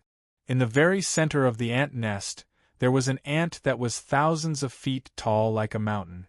It was crouching on the ground, and its body was twitching slowly. It was the mother of the Ant Tribe, also known as the Ant Queen. Ah! As the Ant Queen let out a deafening cry, her lower abdomen twitched violently. Hundreds of giant eggs gushed out of her abdomen like a flood, bringing with them sticky liquid. "Congratulations on your smooth birth, Mother Empress." A giant blue ant that exuded a vast aura bowed slightly to express its congratulations. A dozen or so other giant ants of different shapes and sizes also bowed to express their congratulations. All of their bodies were imbued with extremely potent power, and a cold, bloodthirsty light flashed through their eyes. The Ant Queen panted slightly before suddenly speaking. "I've lost contact with all of the fertilizers I released." The giant blue ant faltered slightly upon hearing this before its expression darkened. Normal human cultivators wouldn't be able to discover this. The celestial court sure is fast. After obtaining those immortal fertilizers, they might be able to find this place very quickly. The Ant Queen opened her massive abyss-like mouth, and the worker ants carried the pitch-black creatures over before placing them into her mouth. The giant blue ant chuckled coldly. "Didn't the growth monarch get chased away by our tribe leader? If anyone else dares to come here, our ant nest army of over 100,000 will make sure they never return." Right at this moment, a white butterfly fluttered through the air from a certain passageway. It was light and graceful as it slowly flew toward the mountainous Ant Queen. The pupils of the Ant Queen and the giant blue ant contracted upon seeing this, and they were just about to react when a resounding boom erupted. A white sword of light had pierced through the ground and arrived before them. The sword of light was completely translucent, and there was a gargantuan metal object tied to its blade. This was a hydrogen bomb within the vast expanse of white sand. Over 100 powerful cultivators were desperately retreating toward a certain direction. Anlin's lips twitched as he looked at Xianyuan Qing. He finally couldn't help but ask, "Big Brother Qing, where did you get that hydrogen bomb from? That's way too much." A faint smile appeared on Xianyuan Qing's face. "I was quite interested in this thing after descending into the mortal world, so I exchanged some spirit stones for it. Who would have thought that I would actually be able to use it now?" Madagascar sat on a book as he flew to Xianyuan Qing's side. He adjusted his red-rimmed glasses before speaking in a wise voice. "A hydrogen bomb with a 10 megaton equivalent of TNT has an effective destructive radius of around 15 kilometers. On top of that, classmate Xianyuan Qing has set up over 20 amplification spell formations, including fusion spell formations, void spell formations, explosive flame expansion spell formations, and myriad spirit Taichi rotation spell formations. The destructive radius can be increased to 20 kilometers, which is more than enough to raise a large city to the ground. We don't know how big the Ant Queen's nest is. However, this hydrogen bomb will definitely give them a kick." Xianyuan Qing was a little smug. Poor Ant Queen. Anlin could already envision the scene of the hydrogen bomb exploding in front of the Ant Queen. Boom. At this moment, heaven and earth began to tremor violently. Indescribable energy exploded forth, and the Ant Queen's nest was struck with the power to destroy the world. An extremely terrifying mushroom cloud of flames appeared between heaven and earth before quickly expanding and spiraling upward. The earth was completely flipped over by the explosion, and a suffocating shockwave erupted forth in all directions. Anlin looked behind him to find that the golden ball of flames at the center of the explosion was even more dazzling than the sun in the sky, releasing boundless light and heat. Over 100 cultivators all set up defensive spell formations and quickly retreated, but the violent shockwave still managed to reach them. The earth cracked open, creating a terrifying spectacle of yellow sand flying through the air. The gargantuan mushroom cloud lingered for a long time, as if it were the most terrifying giant beast standing between heaven and earth. Anlin and the others stopped and turned around to admire the spectacular spectacle. The shockwave from the explosion had already passed, so they were safe. "TSK, TSK, TSK, the Ant Queen must have been blasted into nothingness," Anlin exclaimed as he looked at the center of the explosion. A satisfied smile also appeared on the face of the leader of the group, Flying Sword God. Unless there's a mighty figure in the Ant Queen's nest who has mastered the power of spatial manipulation, there's no way they would have survived. It's all thanks to classmate Xuanyuan's hydrogen bomb. Otherwise, we definitely wouldn't have won so easily. Xianyuan Cheng chuckled sheepishly. He didn't dare to use this thing in a normal battle. If he didn't run fast enough, he would be reduced to nothingness as well. However, it was quite useful in battles where he knew the enemy's location in advance, so he could launch a surprise attack. After the hydrogen bomb exploded, the cultivators didn't plan to leave.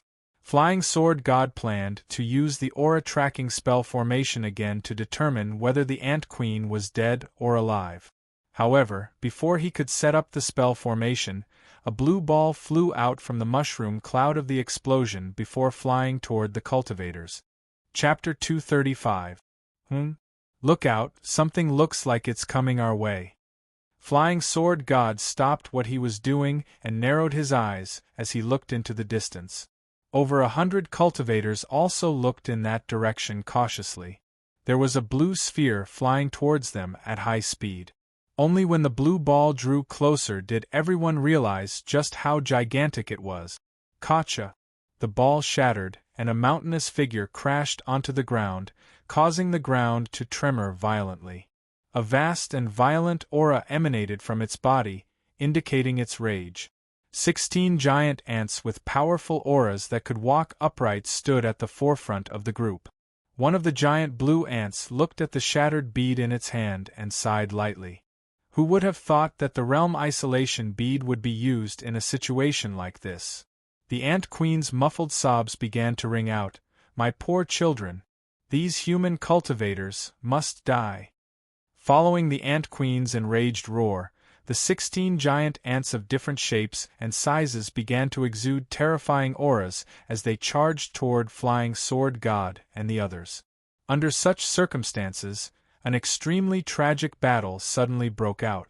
Each of the 16 giant ants possessed soul formation stage power, and they were able to stir up the winds and clouds in the blink of an eye. Among them, the giant blue ant was unstoppable. Its hands were like the toughest divine weapons, and it tore through a teacher's sword intent with brute force before wounding him with a single strike. In the end, it was able to hold its own against Flying Sword God, who was the most powerful among them. Aside from the 10 soul formation stage teachers, the 100 or so spirit nurturing stage cultivators were unable to avoid battling a few giant ants. These spirit nurturing stage cultivators were all top-notch in every aspect, and they were proficient in combination spell formations, so they were able to hold their own against the giant ants. The Ant Queen wasn't particularly proficient in battle. Aside from its ability to reproduce, its skin was extremely thick. During the course of the battle, there were cultivators who took advantage of this opportunity to attack it from time to time. However, after the extremely powerful celestial technique exploded on its body, it couldn't even break its pitch-black outer shell. Just as the two forces were fighting with all their might, the Ant Queen's body suddenly trembled violently, causing the ground to tremble. All the cultivators were shocked. They knew that the queen ant was going to lay eggs again. Even in such a tense situation, it did not forget its duty. What kind of professionalism was this? A huge red ant unleashed 9 flaming dragons, forcing back a dozen or so spirit-nurturing stage cultivators. Xianyuan Cheng's hair was slightly burnt. He tilted his head and shouted at Enlin, who was riding a dog, "Classmate Enlin, can you roll your eyes to see through the Ant Queen's weakness and break through its defense?" Enlin's heart sank upon hearing this. What the hell do you mean by rolling your eyes? Divine inspection technique?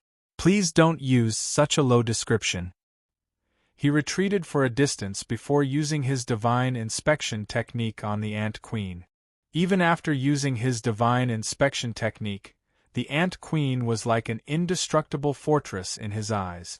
However, a peculiar expression still appeared on Enlin's face after carefully inspecting the Ant Queen's entire body. "Classmate Enlin, how is it?" Xianyuan Cheng asked in an urgent voice. There is a weakness," Enlin stammered, but in the end, he still decided to use this weakness to transmit his voice. Attention everyone, the weakness of the ant queen's defense is the hole in which it lays its eggs. All the cultivators wore different expressions upon hearing Enlin's voice transmission. Female cultivators like Su Qianyun and Su Xiaolan blushed slightly, but they also committed the ant queen's weakness to memory. Enlin knew that a battle was about to break out to target the ant queen's bottom. The first to attack was the flying sword god. He used a feint to shake off the huge blue ant before charging toward the ant queen's bottom. A white sword of light extended for over 1,000 feet before stabbing toward the hole in the ant queen's bottom. "Don't even think about hurting my queen." Upon seeing this, the giant blue ant roared, and all of its blood essence began to boil as it unleashed a secret technique that drastically increased its speed. It transformed into a blue streak of light that flashed in front of the ant queen's butt, and it punched toward the sword of light. Boom! The sword of light was shattered by the huge blue ant's fist, and even the flying sword god was knocked back a few steps. "I'll protect the queen's bottom." The huge blue ant stood proudly in front of the flying sword god with a cold expression, blocking his path. Right at this moment, a few more soul formation stage teachers tried to attack the ant queen, but they were all blocked by the other ant. Boom, boom, boom. Several hundred huge eggs rolled onto the ground like a torrent. The ant queen had given birth. "Big Brother Ching, the teachers are being targeted by the huge ants and can't attack the ant queen. How about we try to break through? I still have Gundam 1 and Gundam 2, so we should be able to take them by surprise and break through their defenses." Enlin suddenly transmitted his voice. Xianyuan Cheng's eyes lit up upon hearing this. "I still have a small nuclear bomb with a yield of 10,000 tons. If we shoot it into its hole and detonate it." Enlin faltered slightly upon hearing this before chuckling and sprang into action with Xianyuan Cheng. All of the teachers tried to converge toward the ant queen in an attempt to attack its A** shoal. On the ground, the huge eggs that had just been born had already cracked open. Moments later, several hundred flying ants flew into the sky, opening their gaping mouths toward the cultivators in the sky. Meanwhile, the ant queen's body began to tremble violently again. It was clearly about to give birth again. Holy F***ck. This ant queen really is as prolific as a sow. It gives birth on a whim, and it's not even panting. Enlin exclaimed with incredulity on his face. "Sow isn't as powerful as it is. This ant queen is a weapon factory, we have to get rid of it as soon as possible," Xianyuan Cheng chimed in. As Enlin and Xianyuan Cheng drew closer and closer to each other, several dozen flying ants converged into a black stream and flew toward them.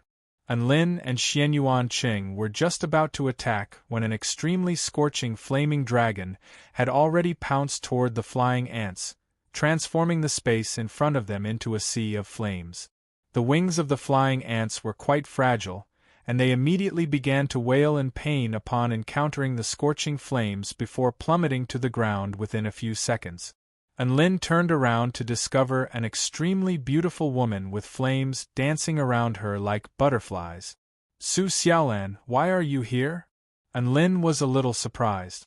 "I saw that you guys looked like you were going to cause trouble, so I wanted to come and have a look," Su Xiaolan replied with an excited expression. Enlin chuckled.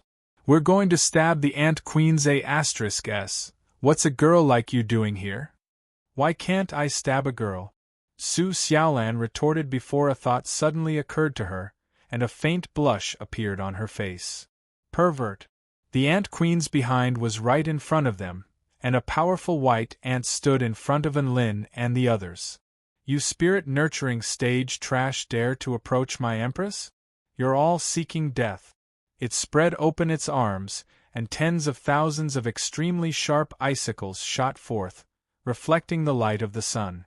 The icicles flashed with a bone-chilling light as they flew toward Enlin and the others, leaving trails of death in their wake. "Gundam 1, Gundam 2. Enlin roared. Light flashed from his storage ring, and the two Gundams activated the ionic deprivation protection formation. The razor-sharp icicles crashed into the protective formation and shattered into shards of ice, unable to break through the barrier of light. Trap it! Enlin, Xianyuanqing, and Su Xiaolan continued to charge toward the Ant Queen's A*S. The Gundams received their orders and charged toward the white ant without hesitation. A chill ran down the white ant's spine. It didn't think that these spirit-nurturing stage cultivators would still have trump cards up their sleeve. It was just about to attack again when it saw the Gundams extending their hands toward it. Cage trapping formation. A purple cube suddenly appeared, suppressing the giant white ant in the middle, making it unable to move at all. Save the Queen Mother. The white ant sent a signal to the other ants through radio wave. However, just as they turned their attention to the three spirit-nurturing stage cultivators, the three spirit-nurturing stage cultivators had already broken through the defensive line and arrived at the massive hole in the Ant Queen's behind. Xianyuanqing unleashed a light sword with a nuclear warhead attached to it before stabbing it into the hole. Enlin unleashed a mountain-quaking lightning fist to blast her behind, while Su Xiaolan unleashed a flaming dragon to incinerate her behind. Then, the three of them retreated frantically. All the cultivators who heard Enlin's voice transmission also retreated frantically. Queen Mother! A boundless chill enveloped the bodies of the ants, and they seemed to have realized something when they saw the nuclear warhead attached to the flying sword. Gundam 1, Gundam 2, protect us! Enlin roared, and the two Gundams flew toward the three of them before unleashing a protective barrier. Boom! An earth-shattering boom erupted as boundless energy erupted forth. Another terrifying explosion erupted, and heaven and earth were enshrouded in golden light. Then, a mushroom cloud rose up from the ground, sweeping forth in all directions with a boundless aura of destruction. At this moment, the ants once again recalled the horror of being dominated by the mushroom cloud. Chapter 236. Among all the cultivators, Enlin's trio was the closest to the location of the explosion. Thankfully, they had the Gundam's protective barriers, so they were able to survive the explosion without much harm. The Ant Queen was situated at the very center of the explosion, and the nuclear bomb had detonated within her body. It would be a miracle if she was still alive. The 16 powerful giant ants were more or less affected by the explosion. They were all enraged by the sight of the Ant Queen being blasted, and they charged toward the cultivators with all their might. Enlin, Su Xiaolan, and Xianyuanqing became the targets of everyone, especially Xianyuanqing, who had detonated the nuclear bomb. Many of the ants were willing to risk being severely wounded by the other cultivators in order to attack Xianyuanqing. Hold on everyone, the Ant Queen's aura has already been extinguished. The 16 wounded ants are no match for us. If we hold on, we can easily win this battle. Flying Sword God transmitted his voice to everyone. Poor Enlin and the others. Ever since the nuclear bomb detonated, they had never stopped running. If it weren't for the Gundams guarding them, Xianyuanqing would most likely have already been torn to shreds by the enraged ants. The situation became a little chaotic.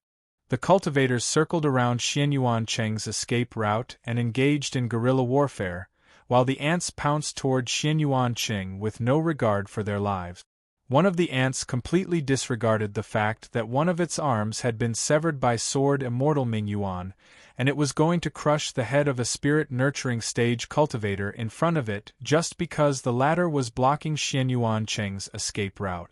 The enraged ants made the battle even more intense, and the cultivators suffered more and more casualties. As Enlin was fleeing on dog kinesis flight, the interface in his mind suddenly flashed. What the hell is this? He was given a fright by the interface, and he almost fell over. When he calmed himself down, he came to his senses. Could this be the system? That's right, I'm a man with a system. Enlin's eyes lit up. There had been no response from the system for a year, and even when he progressed to the spirit-nurturing intermediate stage, The system only told him to cultivate hard and improve every day. He had almost forgotten about its existence. He excitedly opened the system interface and saw that the special mission was flashing quickly. Detected that the host is being pursued by the ant tribe.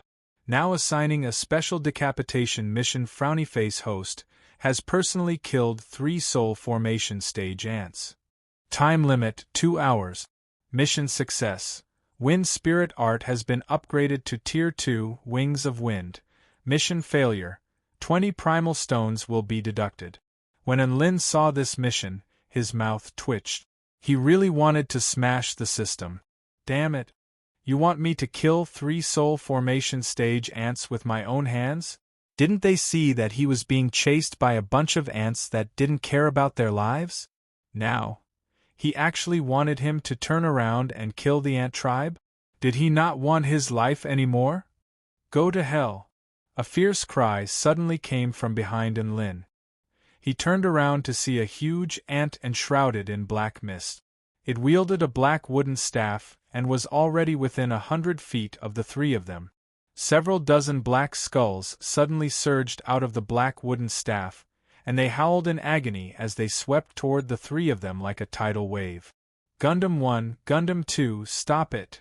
In the face of this fearsome attack, Enlin summoned his Gundam again. 2 shiny silver robots positioned themselves behind Enlin. One of them unleashed an ionic deprivation protective barrier to defend against the black mist, while the other unleashed a gravitational field to force the black mist ant down from the sky before crashing to the ground below. Enlin didn't even have a chance to breathe a sigh of relief upon seeing that the huge ant was being suppressed by the 2 Gundams when another huge ant rushed toward him from afar. This huge ant was completely golden in color, and it was closing in on the 3 of them at an extremely fast speed. You dare to kill my mother? Even if I die, I'll kill you first. The huge ant roared as golden blood gushed forth from its body. One of its arms and both of its legs had already been severed, but it still pointed its other arm at Xianyuan Qing as its body flew toward him like a sharp golden sword. Xianyuan Qing knew that he couldn't evade this attack, so he turned around and activated his myriad spirit Tai Chi technique. A circular barrier of air appeared, enshrouding his entire body as the projection of a yin-yang symbol also began to appear behind him. Big Brother Qing. Enlin also stopped and pulled out his evil slaying sword from his storage ring upon seeing that Xianyuan Qing had stopped running. Die! The huge ant had already reached Xianyuan Qing before stabbing toward Xianyuan Qing's heart with one hand. Heaven and earth reversal. Xianyuan Qing's expression instantly calmed down, and it was as if his body had become one with all things. His long sword rippled like water as he pushed it toward the seemingly invincible arm. Just like that, the huge ant's body was forcibly pushed away from Enlin and Enlin. In the instant that they were separated, Xianyuan Qing's sword projection slashed toward its abdomen, and golden blood splattered through the air again. Then, Su Xiaolan's flaming sword slashed down, engulfing the ant's entire body in scorching flames. The huge ant's eyes widened in shock, as if it was still trying to figure out how these 3 cultivators, who were running like dogs, could still put up any resistance. In the next instant, Enlin had already used his wind sword, and his evil slaying sword sliced off the huge ant's head in a white arc. Ding dong! 1/3 of the mission completed? Enlin faltered slightly upon hearing this. He had killed one just like that? It seemed like it wasn't impossible to finish off a few half-dead soul formation stage ants. The 3 of them looked at each other before continuing to flee in unison. Enlin swallowed a spirit blood pill to quickly replenish his energy so that he could use his wind sword again. Soon, another 2 huge ants broke through the cultivator's line of defense and pounced toward the 3 of them with no regard for their lives. I'm starting to regret joining in on the fun with you guys. I didn't have to be chased, Su Xiaolan said with a bitter expression. If she hadn't been so suicidal and used fire to burn the Ant Queen's bottom, she wouldn't have been chased by a bunch of soul formation stage ants. Don't panic, there are 2 more huge ants coming our way. Let's turn the tables and kill them. Enlin's eyes lit up as his battle intent surged. Xianyuan Cheng and Su Xiaolan both turned to look at him with incredulity on their faces. Su Xiaolan was surprised. You were the one who ran away the fastest earlier, why are you suddenly so hot-blooded now? Xianyuan Cheng was elated. Classmate Enlin, you've really impressed me. Enlin was a little dejected. So this was how they thought of him. A huge ant transformed into a ball of fire and hurtled toward Xianyuan Cheng like a meteorite. As expected, their primary target was Xianyuan Cheng. Enlin was wondering if all of the ants would chase after Xianyuan Cheng if they split up. However, there was no point in speculating like this. There was no way he was going to abandon Big Brother Cheng. Don't you dare escape from my sword formation! A loud roar erupted in the distance as a sword of light shot forth at an incredible speed, piercing through the huge ant's flames and puncturing its body. Enlin looked into the distance to find that one of the swordsmanship instructors had made his move. Pwah! A large hole appeared on the huge ant's chest as its momentum was broken. Its body was already riddled with wounds, but it still continued to charge toward Xianyuan Cheng. However, its speed was getting slower and slower. Enlin attacked. His wind sword technique was as fast as lightning, cleanly decapitating the ant. Ding dong! 2/3 of the mission had been completed. Ha, what a great rhythm! Right at this moment, a chill suddenly enveloped Enlin's entire body. Howl! A dragon's roar erupted like a clap of thunder. 4 black dragons charged toward Enlin with terrifying auras. A huge ant in black armor stood in the middle of the black dragons with a cold expression on its face. You dare to kill my brother? I'll kill you first. Enlin cursed internally. This ant seemed to have a lot of health points. Chapter 237. Enlin. Su Xiaolan and Xianyuan Cheng let loose cries of alarm upon seeing Enlin surrounded by the black dragons, and they hurriedly tried to rescue him. Enlin had used the wind sword to escape from Dabai. Now that Dabai saw that its master was in danger, it immediately pounced toward the black dragons. In the distance, its teacher had just unleashed a sword technique, and he was still recovering his energy, so there was no time for him to unleash another attack. Su Xiaolan and the others were still quite a distance away, so there was no time for them to rescue him. At this moment, Enlin had no reinforcements, and he had to face the attack of a soul formation stage ant head-on. Although this soul formation stage ant was severely wounded, it clearly still had the ability to fight. The 4 black dragons it controlled circled around its body, sealing off all of Enlin's escape routes, and they charged toward him with a terrifying aura. F*ck it, I can only fight. A vicious expression appeared on Enlin's face, and bursts of black energy suddenly erupted from his body as his aura soared explosively. Origin energy of the Netherworld. Second sword strike, Shadow Tiger. Su Xiaolan, Xianyuan Cheng, Dabai, and the black-armored ant were not far away from Enlin, and they all felt heaven and earth darken as everything fell silent. Within the absolute darkness and silence, Enlin appeared from the shadows behind the black-armored ant, and his evil-slaying sword slashed down with a soundless divine might. A black sword projection over 1,000 feet in length tore through the black armor and body of the giant ant, slicing it cleanly in half. Light reappeared. Enlin's silent strike had already disappeared. The 4 black dragons wailed in anguish as they shattered. The black-armored ant's eyes were crimson, and its expression was still frozen in fear as its body plummeted to the ground with blood gushing from its mouth. Enlin's origin energy of the netherworld slowly dissipated, and his entire body became extremely feeble. His body also began to plummet toward the ground. Big Brother and woof! Dabai caught the falling Enlin in a practiced manner. Seeing this, Su Xiaolan and Xianyuan Cheng heaved a sigh of relief. I didn't think that classmate Enlin would possess such a fearsome mystic technique and sword technique, Xianyuan Cheng exclaimed. Su Xiaolan's expression was relatively indifferent. After all, she had seen it once in the abyss of evil. At this moment, she was more worried about Enlin's condition. "Are you all right?" She flew to Debai's side and asked with some concern. "I'm all right. Let's hurry up and run. Don't let the other giant ants catch up to us." Enlin waved his hand weakly and swallowed another spirit blood pill. At this critical moment, he wouldn't be stingy with using this grade 8 spirit pill.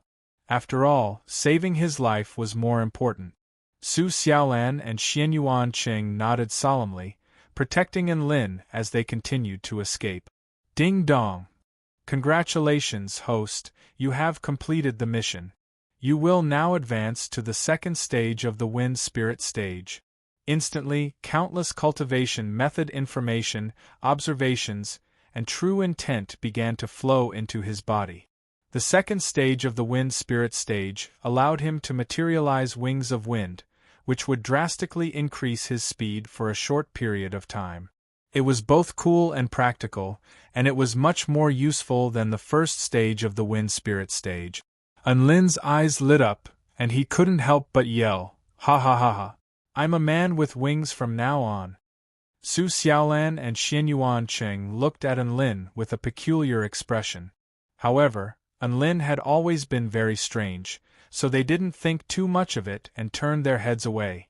The battle between the giant ants and the cultivators continued, but the ant tribe was slowly falling into a disadvantageous position.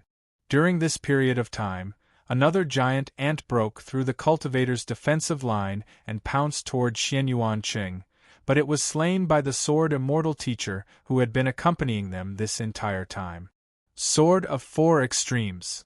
The flying sword god slashed through the air, and 4 celestial swords materialized in midair, each imbued with the elements of wind, lightning, water, and fire, and they slashed toward the giant blue ant with overwhelming power. Madagascar and sword immortal Ming Yuan used the demon sealing formation to trap this powerful giant blue ant. The celestial swords whistled through the air and finally punctured the giant blue ant's sturdy body.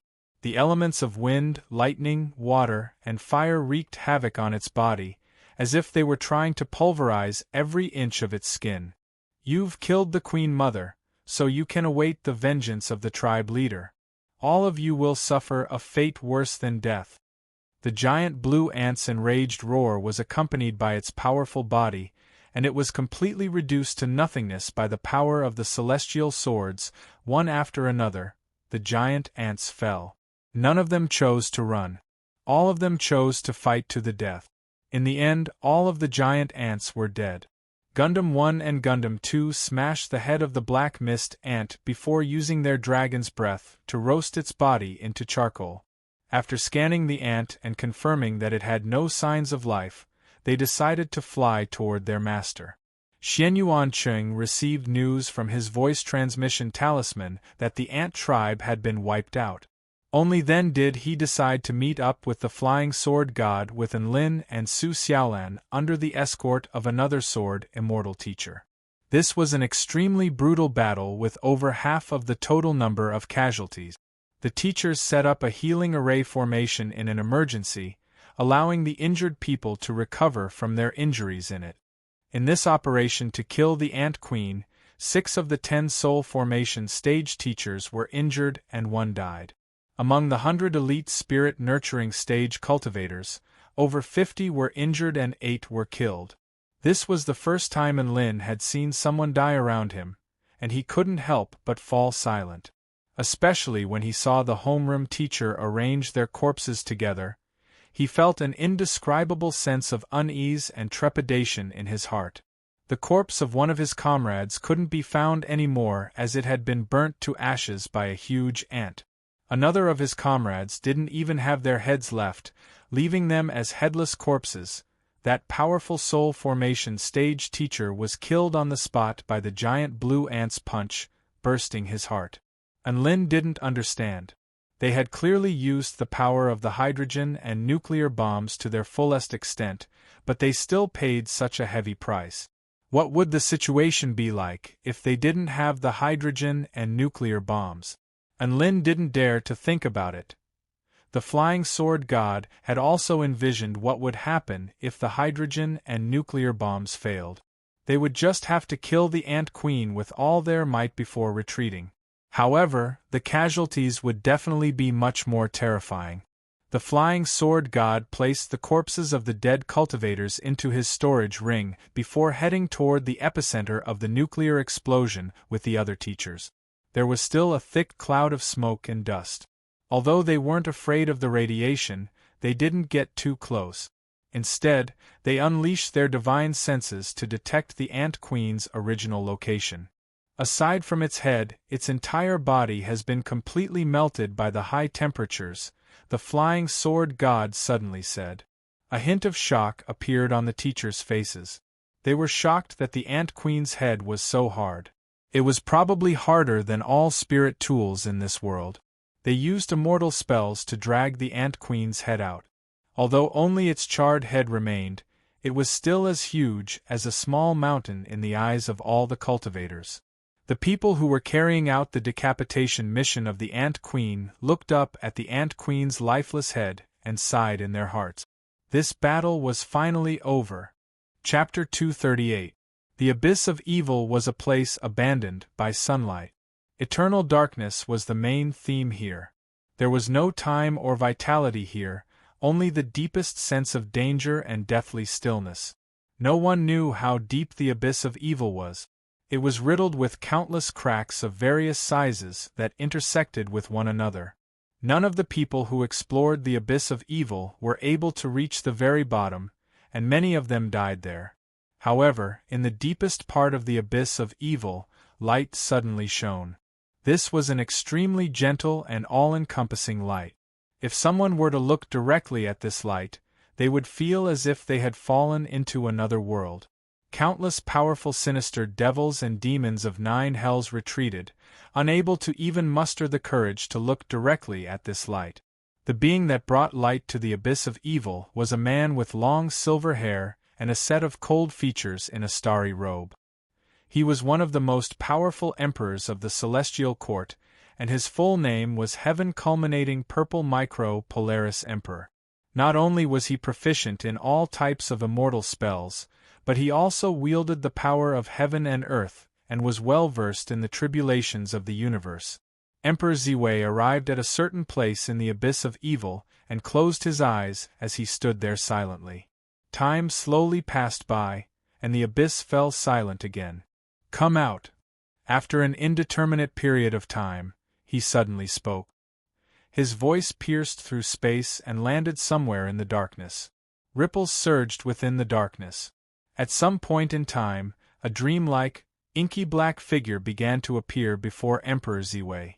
It existed between existence and non-existence, and the only thing that gave off a sense of realism was its eyes, which were as bright as stars. "Night Monarch, withdraw the bridge," Emperor Ziwei said in a cold voice without any trace of politeness. "It's not time yet," the being known as the Night Monarch replied in a firm voice. Emperor Ziwei looked at the Night Monarch in silence for a moment before continuing, "If you keep dragging this out, I'll exterminate the Ant tribe." "If you really exterminate the Ant tribe, will the Celestial Court come and suppress the demons of 9 hells?" The Night Monarch shook his head. "You wouldn't dare." Boom! Light erupted forth in all directions, engulfing and annihilating all things.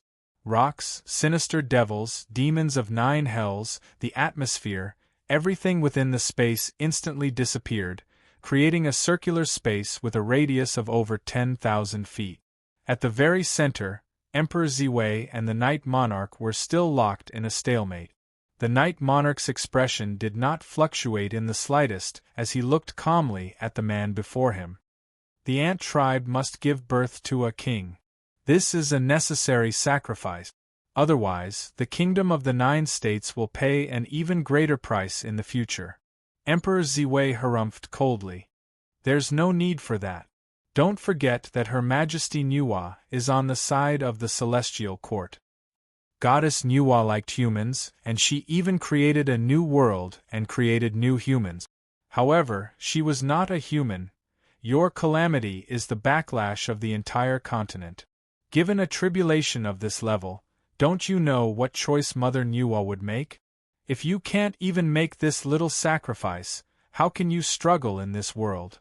Yidi's words were still unhurried, but every word seemed to pull people into an eternal slumber of darkness.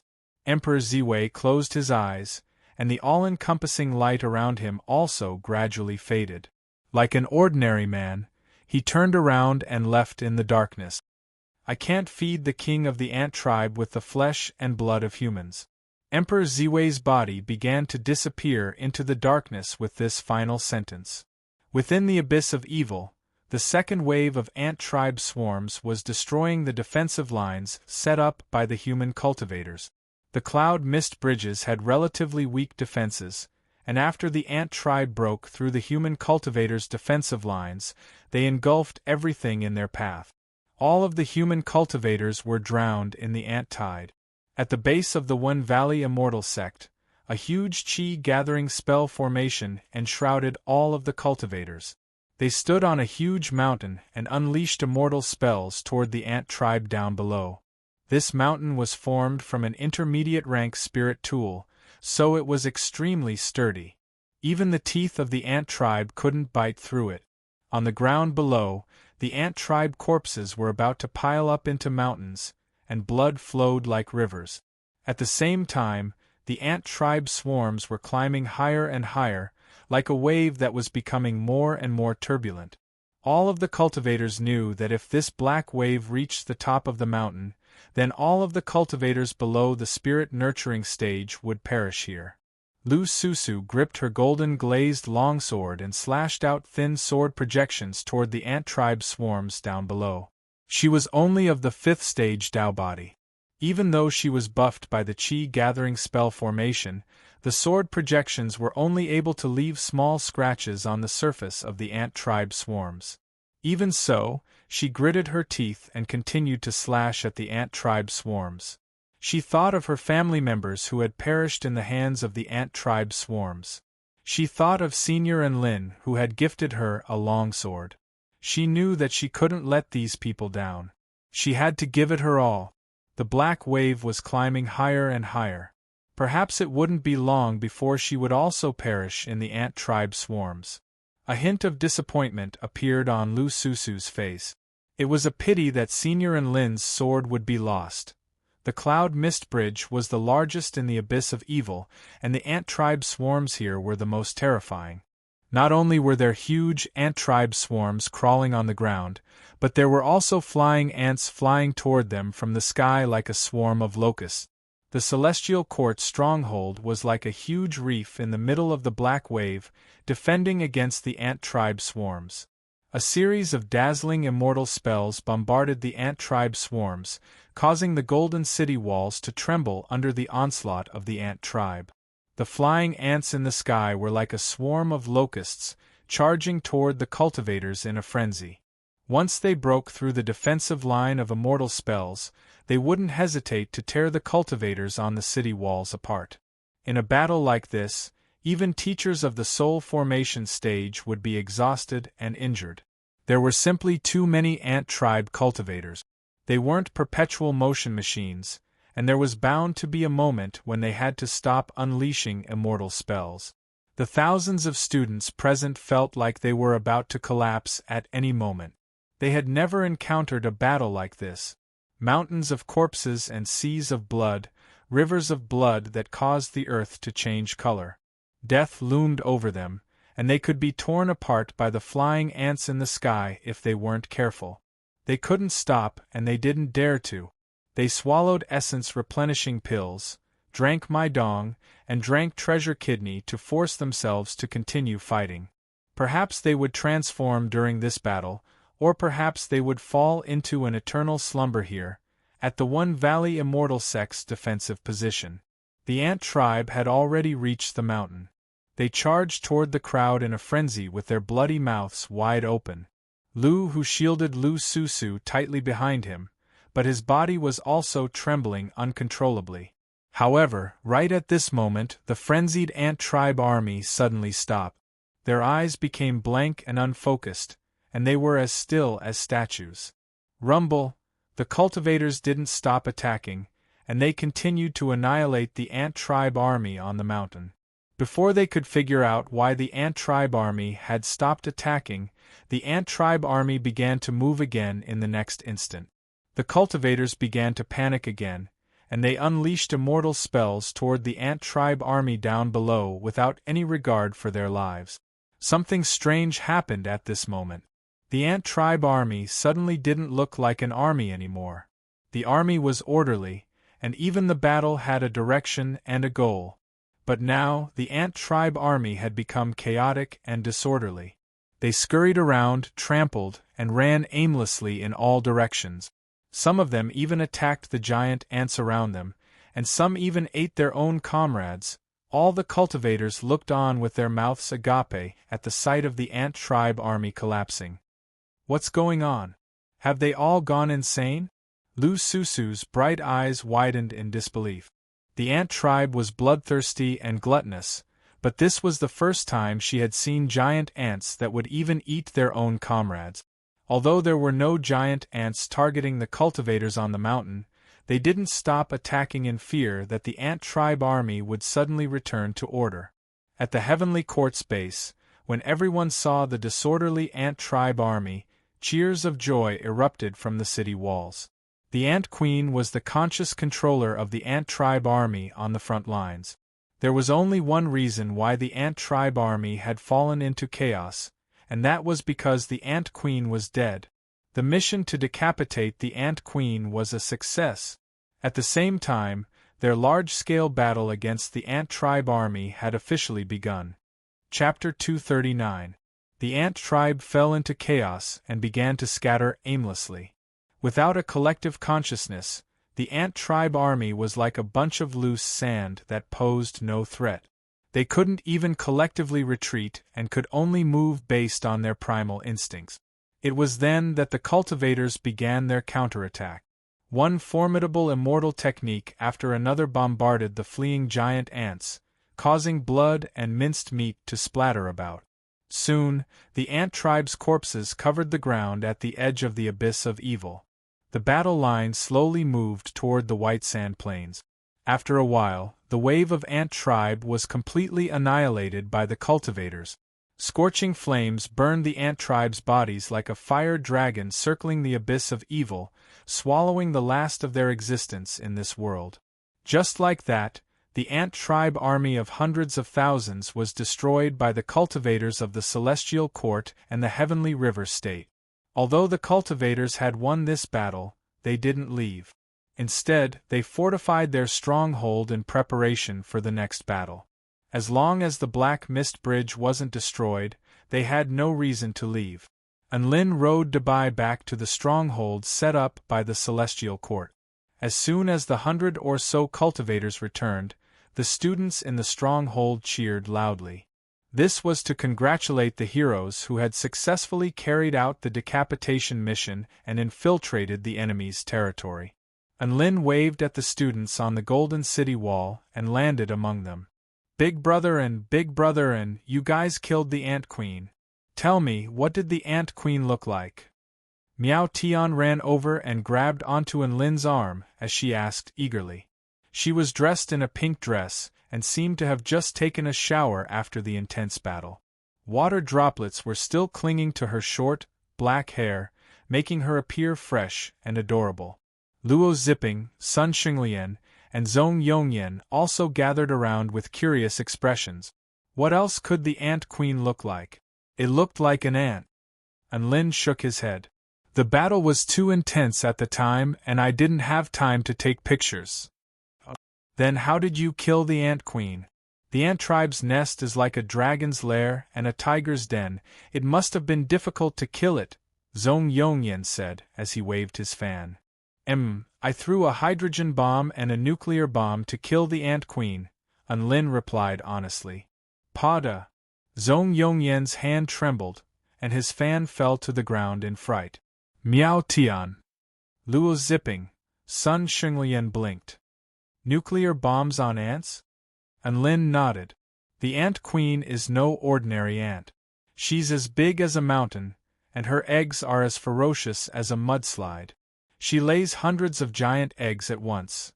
They did not know the inside story of the decapitation mission, so it was normal for them to be surprised. Now that the decapitation mission was over, Unlin vividly described the details of the battle to them. At the same time, he bragged about how he had slain the soul formation giant ant. This was also a way to adjust his mood during the battle. South of the land of white sand, there was a place where there were mountains, trees, clear water, and lush greenery. A white city sat among the mountains, and a rich vital energy permeated the entire area. This was the holy land of the ant tribe. Countless giant ants with powerful auras that could walk upright were kneeling in worship toward a black egg at the center of the city. A series of complex golden-veined patterns extended into the surroundings. If one looked down from above, they would see that these golden-veined patterns covered the entire ground. This was a gigantic spell formation, and at the center of the spell formation was this black ant egg. Wisps of soul power flowed along the spell formation and converged onto the egg. On the battlefield in the far distance, hundreds of thousands of giant ants had died, and hundreds of thousands of wisps of black soul power flowed along the spell formation and converged here.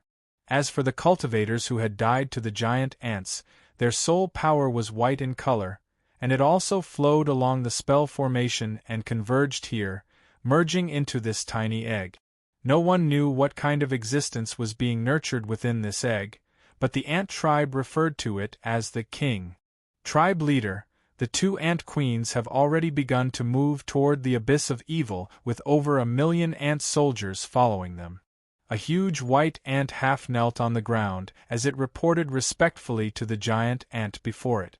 The giant ant referred to as the tribe leader was as thin as a wooden pole, and it held a crimson staff in its hand. Its aura was as vast as the sea, striking the onlookers with the urge to submit to it. It merely nodded in response to the giant white ant's report, as if it didn't take it to heart. Go. As long as it's a battle against the humans, it doesn't matter how many soldiers we send. The tribe leader looked at the huge black egg with a solemn expression. We must use sacrifices to welcome the arrival of the king. However, heaven and earth instantly fell silent as soon as its voice fell. A boundless divine might descended from the sky. You don't have the right to use the sacrifices of the humans. The voice was like a bolt of divine thunder, and it was imbued with supreme might as it exploded between heaven and earth. Many of the powerful giant ants were shocked and enraged by this voice, and they all knelt down in fear as their bodies trembled uncontrollably. This was a kind of king's prestige that reigned supreme in the heavens and earth. It was a true god. Emperor Ziwei, what are you doing here? The ant tribe leader's expression finally shifted as he looked up at the silver-haired man standing proudly in the sky. Emperor Ziwei made a series of hand seals, and his eyes glowed with a dazzling light. A sparkling starlight flew from his fingertips before falling toward the huge black egg. I'm here to teach you a lesson, you dare? The ant tribe leader's expression shifted drastically as he roared with rage. The starlight fell into the center of the spell formation, and heaven and earth dimmed. Only the light of the purple star became the dominant hue of all things. The earth tremored, and the golden-veined patterns were disintegrated by the purple starlight. The huge spell formation that encompassed the entire realm of white sand completely crumbled at this moment. The ant tribe leader's eyes widened as his body trembled uncontrollably. Emperor Ziwei, you've gone insane. If you do this, the king won't be born, and more humans will die in the future. The citizens of the Kingdom of the 9 States will only choose to die in battle, not die in vain. Emperor Ziwei clasped his hands behind his back before departing with this final sentence. None of the ant tribe powerful beings dared to stand in his way as he left.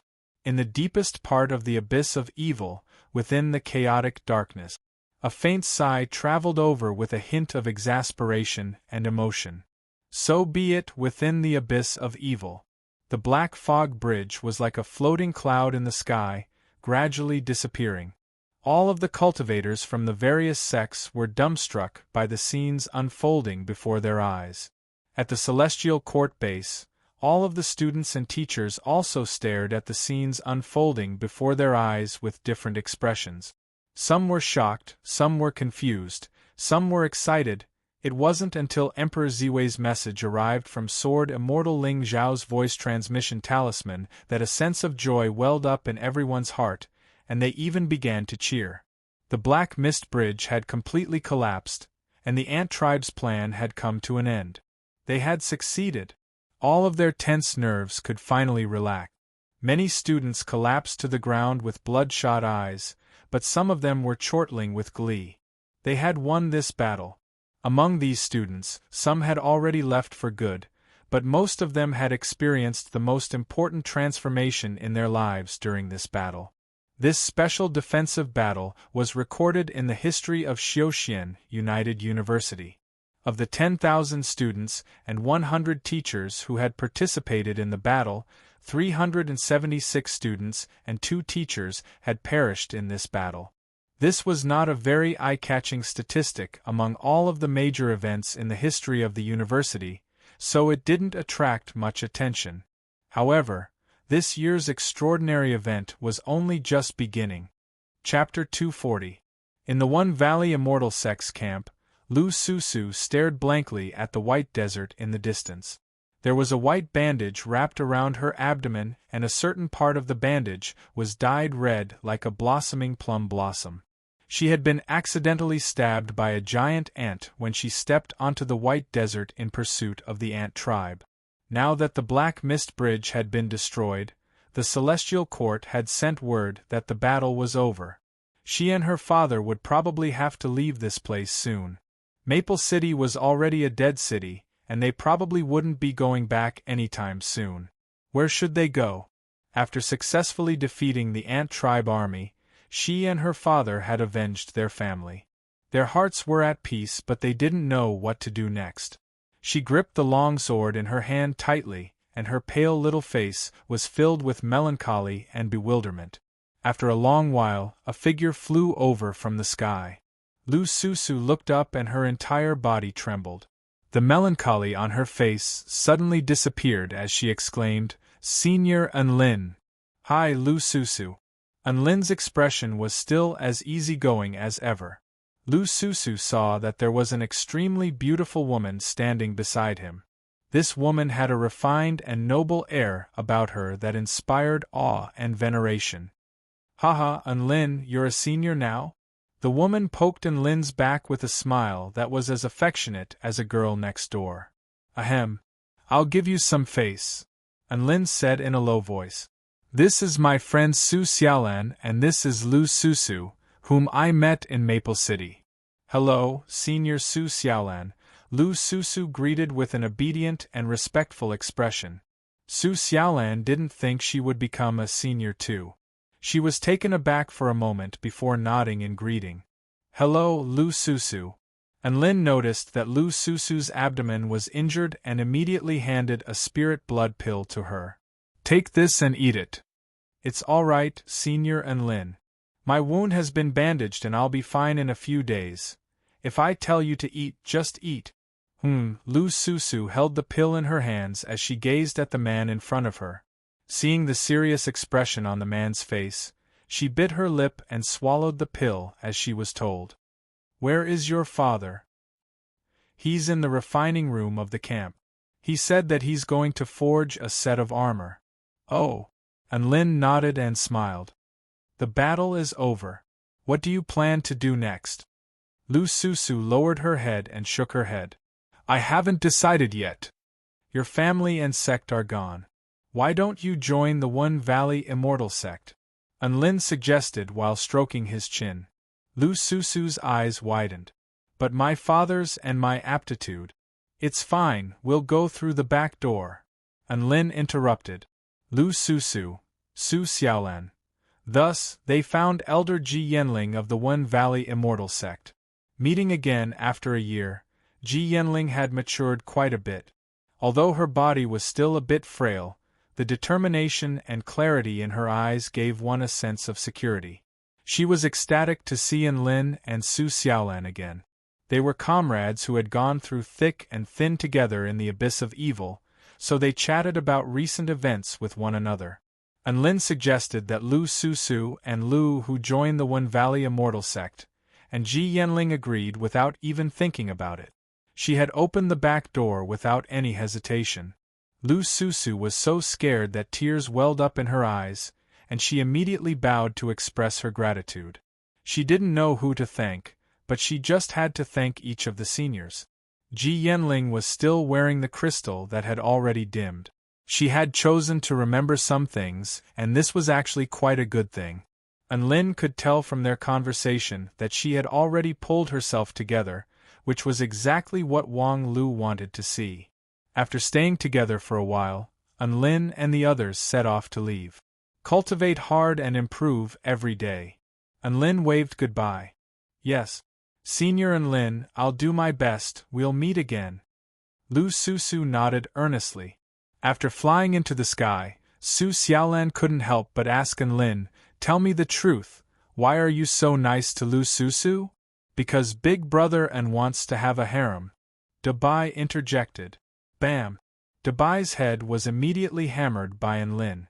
Enlin thought for a moment before replying, probably because she's the first person in this world to call me senior. On the ground below, Lu Susu stared blankly at Enlin's departing figure until it disappeared from her field of vision.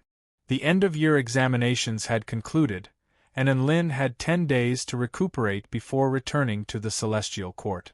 After that was a month of vacation, so he had a lot of free time. The prefectural city of the Heavenly River State was bustling with activity. Enlin rode Dabai and strolled leisurely through the streets with Su Xiaolan. Riding dogs was a habit of Enlin's, but he was a little embarrassed to see Su Xiaolan with him. He already had a mount, but she was still walking. Xiaolan, why don't you ride on as well? Enlin patted Dabai's back. Is it really possible? Su Xiaolan's eyes flashed with anticipation. Enlin laughed heartily. Of course. Dabai also wagged its tail to indicate that it had no objections. Su Xiaolan leaped onto Dabai's back with a smile and teased, Dabai, I've wanted to ride you for a long time. A sly smile appeared on Dabai's face. Celestial Maiden Xiaolan, I've wanted to be ridden by you for a long time. Woof! Enlin, Su Xiaolan. I just feel like Dabai is a perverted dog. How about I get off? Don't, Dabai is very pure, I promise. Enlin defended Dabai's innocence. I only like Qinghua, woof. Dabai tried to prove his innocence. Su Xiaolan pursed her lips. She was naturally not going to believe Enlin and Dabai's **t, but she didn't choose to get off either. Instead, she followed along with Dabai. Just like that, the two of them rode on the giant dog and traveled slowly through the market. Su Xiaolan first pulled on Dabai's fur with both of her hands. Later, she felt that it was inappropriate, so she pulled on the corner of Enlin's shirt with her jade-like hands. Enlin was in high spirits as he said, I used to love reading martial arts novels. I yearned for those heroes who could ride on horses with beautiful women and travel the world. I also dreamed that one day I could do such things too. Now, my dream has come true. Although it's riding on a dog, which is a bit low-class. But the beautiful woman has become a fairy, and the level has returned. Dabai was immediately displeased upon hearing that. He scolded angrily, Wolf, that's too much.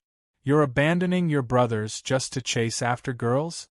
Su Xiaolan didn't respond. She only smiled lightly. Her beautiful face was slightly raised, and her eyes were slightly closed. She seemed to be enjoying the warm sunlight and this leisurely feeling. The little hand that was holding on to the corner of Enlin's shirt tightened unknowingly. The mighty and cute giant dog, as well as the handsome man and beautiful woman riding on it, became a unique scenery on the bustling street.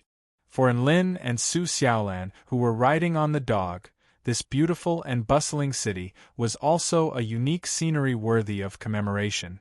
It wouldn't disappear with the passage of time. Chapter 241. Numerous white sun flame flowers bloomed in the sky, decorating the sky with a riot of colors. The news of the ant tribe army's destruction, and the destruction of the Black Mist Bridge, had already spread far and wide. The residents of the Heavenly River State's prefectural city were overjoyed, and the prefectural city became lively.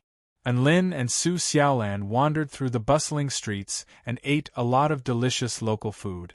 They even packed a lot of food into their storage rings, so that they could slowly eat them when they were craving for food in the future. Soon, the two of them arrived in front of a majestic pavilion. It had white bricks and golden tiles, and immortal clouds swirled around it. It was as if a ferocious tiger was entrenched in the prefectural city. The signboard above the pavilion had the words, "Golden Pagoda," engraved on it. Enlin's eyes lit up. "I heard that the Golden Pagoda is one of the best treasure pavilions in the Heavenly River State. There are countless natural treasures and divine weapons inside." Su Xiaolan smiled. "You already have great weapons like the evil-slaying sword and the realm-piercing nail, and you've also obtained many natural treasures. Why are you still interested in this treasure pavilion?" Actually, I don't want to buy anything. It's just that I have too many treasures, so I want to resell them. For example, that pile of rare tool refinement materials. I don't know how to refine tools, so I have no use for them. There's also a pile of natural treasures, but I don't know how to refine pills, so I have no use for them.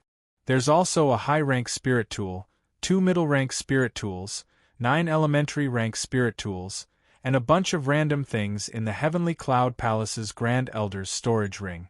It's more comfortable to exchange them for spirit stones. Enlin looked at the things he had no use for with disdain. Meanwhile, Su Xiaolan's lips twitched slightly.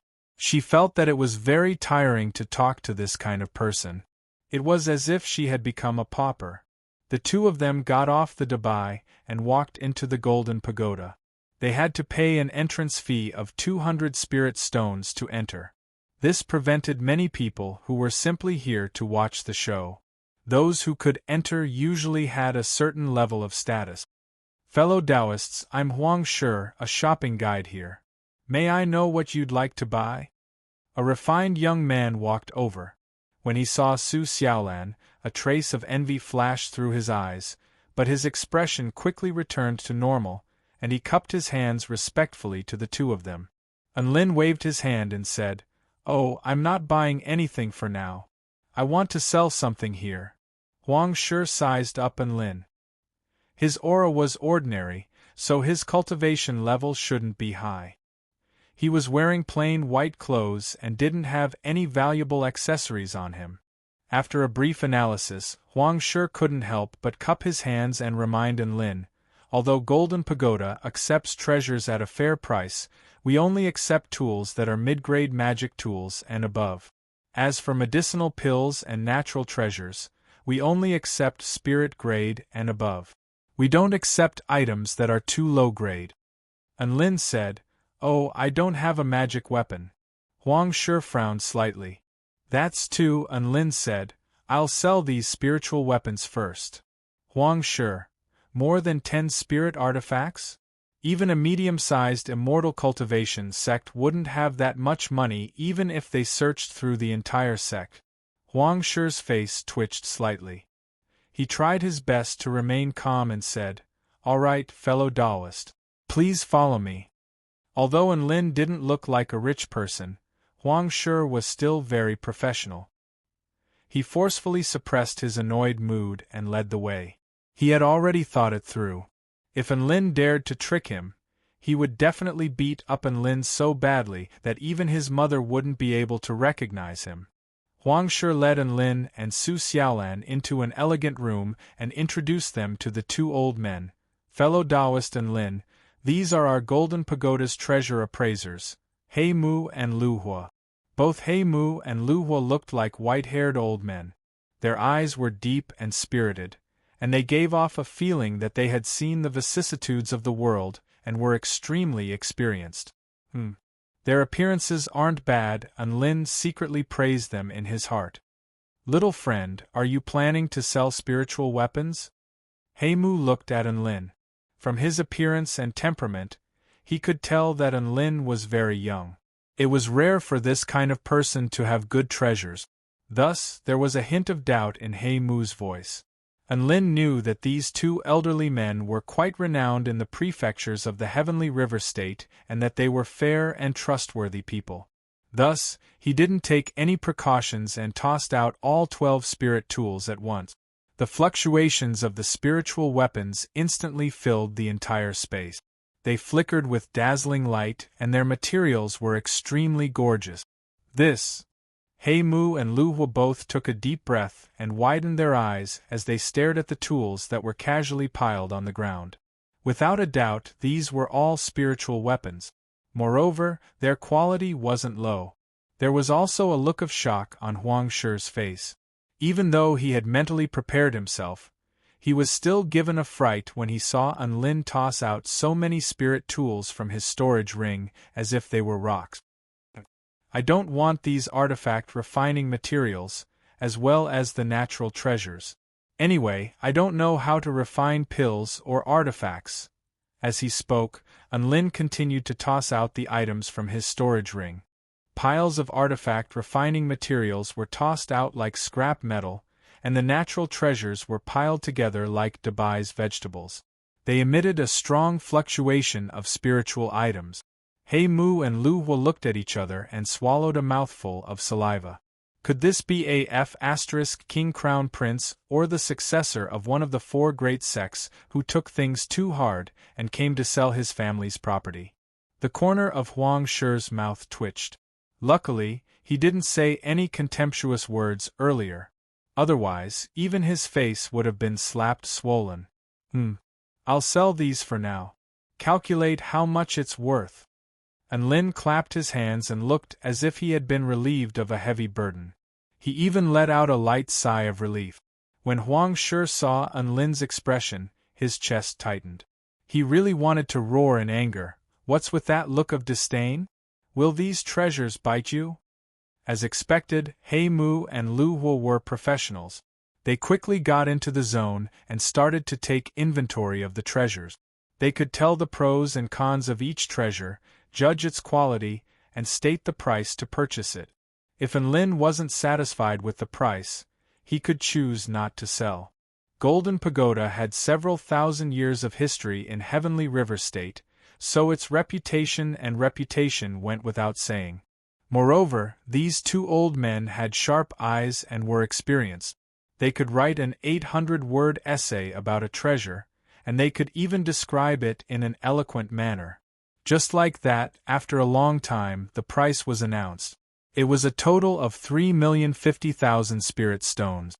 Enlin nodded with a calm expression as he stowed the 305 vital stones into his storage ring. In addition to the 4,200,000 spirit stones from before, he now had a total of 7,250,000 spirit stones. This property. He didn't want to say anything else. To him, spirit stones were just numbers. Thus, he casually gave Huang Shi another 100 spirit stones. There was no special reason for this. He was just happy, so he gave him a tip. Huang Shi's body swayed as he held the 100 spirit stones, and the corner of his mouth twitched. Damn it. This is too stingy. Aren't you a nouveau riche? Su Xiaolan's mouth twitched. She was all too familiar with this look on Enlin's face. His next step would probably be to wave his sleeves and leave. Sure enough, Enlin glanced at Su Xiaolan and said with a faint smile, "Let's go." After Mu and Luhua found out that Enlin was a super nouveau riche, they looked at each other with tacit understanding.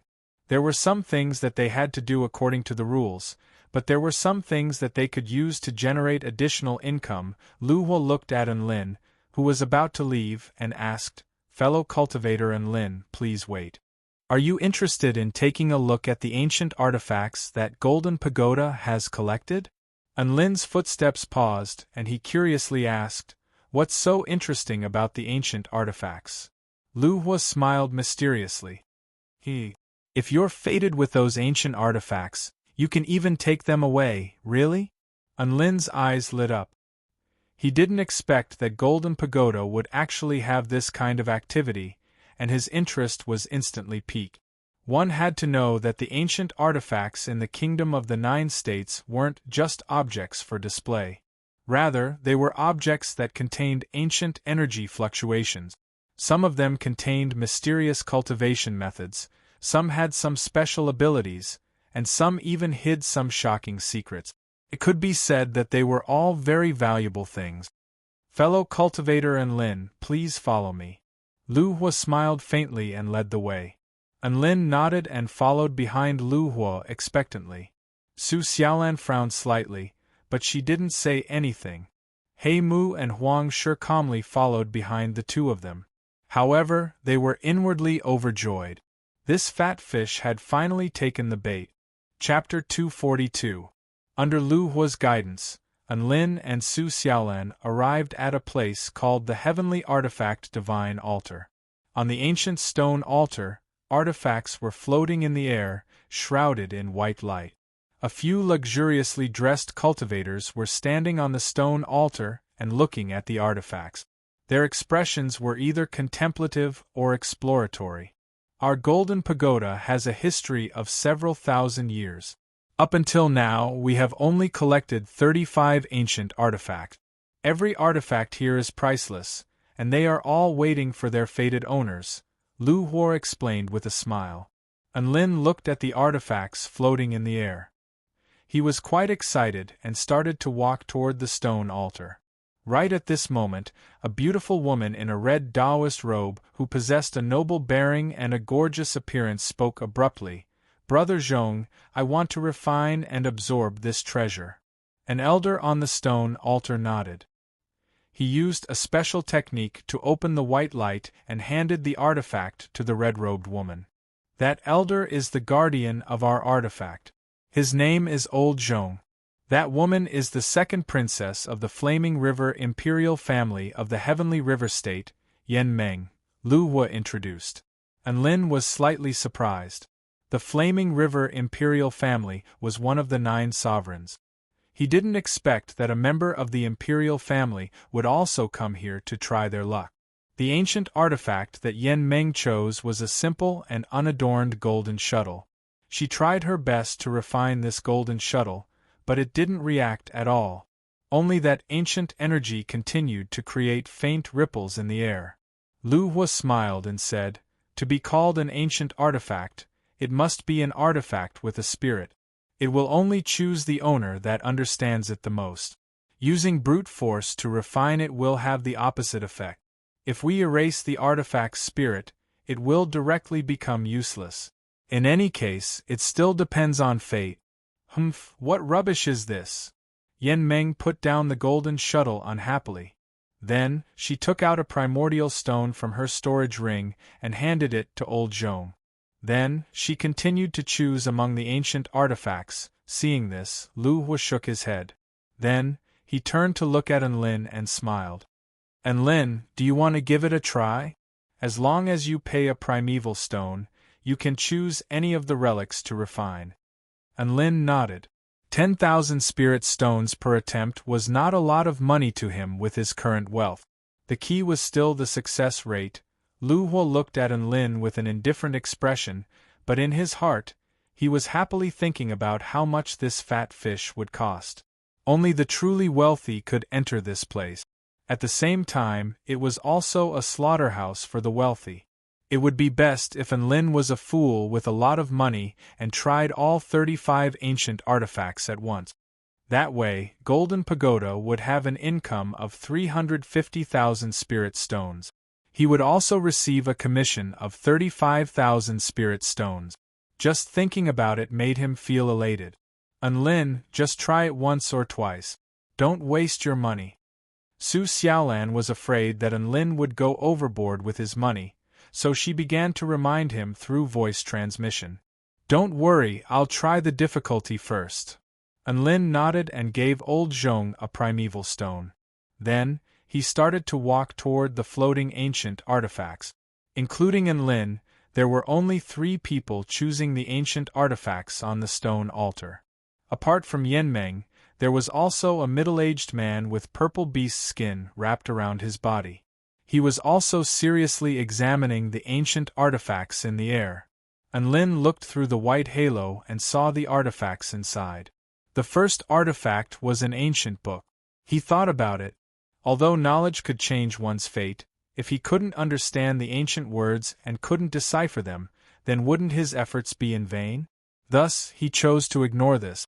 Therefore, he looked at the second circle of light. It was an ancient sword. Yes, he already had a sword, so he skipped over it. The third, the fourth. He looked at them one by one and skipped over them one by one. He definitely had to choose an artifact that would make his heart palpitate. Falling in love with an ancient artifact at first sight would be the perfect start. Just like that, he saw a jade pendant. This jade pendant was sky blue in color. Even though it had been through the passage of time, it still emitted a dreamy luster. Looking at it made one feel as if they were looking at the sea. Anlin pointed at this jade pendant and said in a clear voice, "Old Zhong, I want to refine this artifact. Old Zhong, I want to refine this artifact." Almost at the same time, a coquettish voice sounded. Anlin was startled. He looked to his side and saw Yenmeng, who was also in a daze. His good upbringing and the concept of ladies first allowed Anlin to react quickly. He hurriedly shouted, "Old Zhong, I said it first. Old Zhong, I said it first." The woman's voice sounded almost at the same time. Old Zhong, the two of them were stunned again. They looked at each other, and there seemed to be sparks in their eyes. Seeing the two of them opposing each other, Lu Hua and He Mu were also shocked. They never imagined that someone would fight to give them money. Yenmeng puffed out her large chest and sneered. "Who are you? Don't you understand the principle of first come, first served? I've been choosing here for so long. You're a newcomer, don't you know to give way? Ha, it's up to you. I'll let you go first. Anyway, it's useless for you to choose." Anlin thought about it. There was no meaning in going against the princess of the royal family. He decided to be merciful and bear with it for once. "You?" Yenmeng was so angry that her large chest shook again. "I must take this jade pendant back today. I'll make you regret it." Yenmeng angrily took the blue jade pendant from old Zhong and began to refine it. For this refinement, she had unleashed a variety of techniques, including gentle techniques, brutal techniques, sacrificial techniques, spell formation activation techniques. Anlin's eyes widened in amazement as he watched on. However, it was of no use. After a long time, the blue jade pendant was still the same. There was no reaction. Yenmeng was in despair. She let go of the jade pendant dejectedly. "Haha, it's my turn." Anlin excitedly picked up the jade pendant. Yenmeng glanced at Anlin and sneered. "Why are you so excited? Even I can't refine it. Don't tell me you want to refine it? Are you living in a dream?" Anlin ignored this crazy person. He held the jade pendant and began to study it seriously. He first used the traditional method to refine it. Sure enough, there was no reaction at all. Yenmeng laughed heartily. She didn't continue to pick through the ancient artifacts, and she watched on as Anlin continued to work hard. Divine inspection technique. Anlin's eyes turned snowy white. He touched the jade pendant with his finger, and countless pieces of information began to flow into his mind. Heart of the ocean. Refined from the heart of the West Sea's High Priest. It has the power to command the beasts of the West Sea. The flaw is that the spiritual object has lost its spiritual nature over time. Its energy circulation is blocked and dried up. It needs to be refined with blood essence and a water-type living creature cultivation technique to repair the flaw. The information was so detailed. Anlin was stunned. Was this still the King Divine inspection technique that only knew whether it tasted good or not? Since when was the divine inspection technique so reliable? He suppressed his confusion and bit his finger. He dripped a drop of blood essence onto the blue jade pendant. At the same time, He activated a water-type living creature cultivation technique. Yan Meng was stunned at first when she saw Enlin's actions. Then, she sneered. Using blood essence to recognize you as its owner? Do you think you're signing a contract with a beast pet? Don't you think you're stupid? Aren't you embarrassed? However, just as Yan Meng finished speaking, the jade pendant in Enlin's hand suddenly glowed with a blue light. An aura as vast as the sea, carrying with it an ancient charm, surged through the entire space. Enlin felt that the jade pendant in his hand had a mysterious connection with him. It was a telepathic connection. The jade pendant was recognizing him as its owner. Yan Meng's eyes widened. Her small mouth that was laughing just now was so wide that it could eat an entire apple. He Mu, Lu Hua, and Huang Shi were also rooted to the spot. They stared at the jade pendant in Enlin's hand. What's going on? Old Zhong's body trembled as he stared at the scene in front of him. Ding, the jade pendant let out a crisp sound. It was a carefree, light, and joyful emotion. Immediately afterward, it flew around Enlin happily and finally nestled tightly against his heart. Seeing this, even an idiot would know that the jade pendant had really recognized him as its owner. Chapter 243.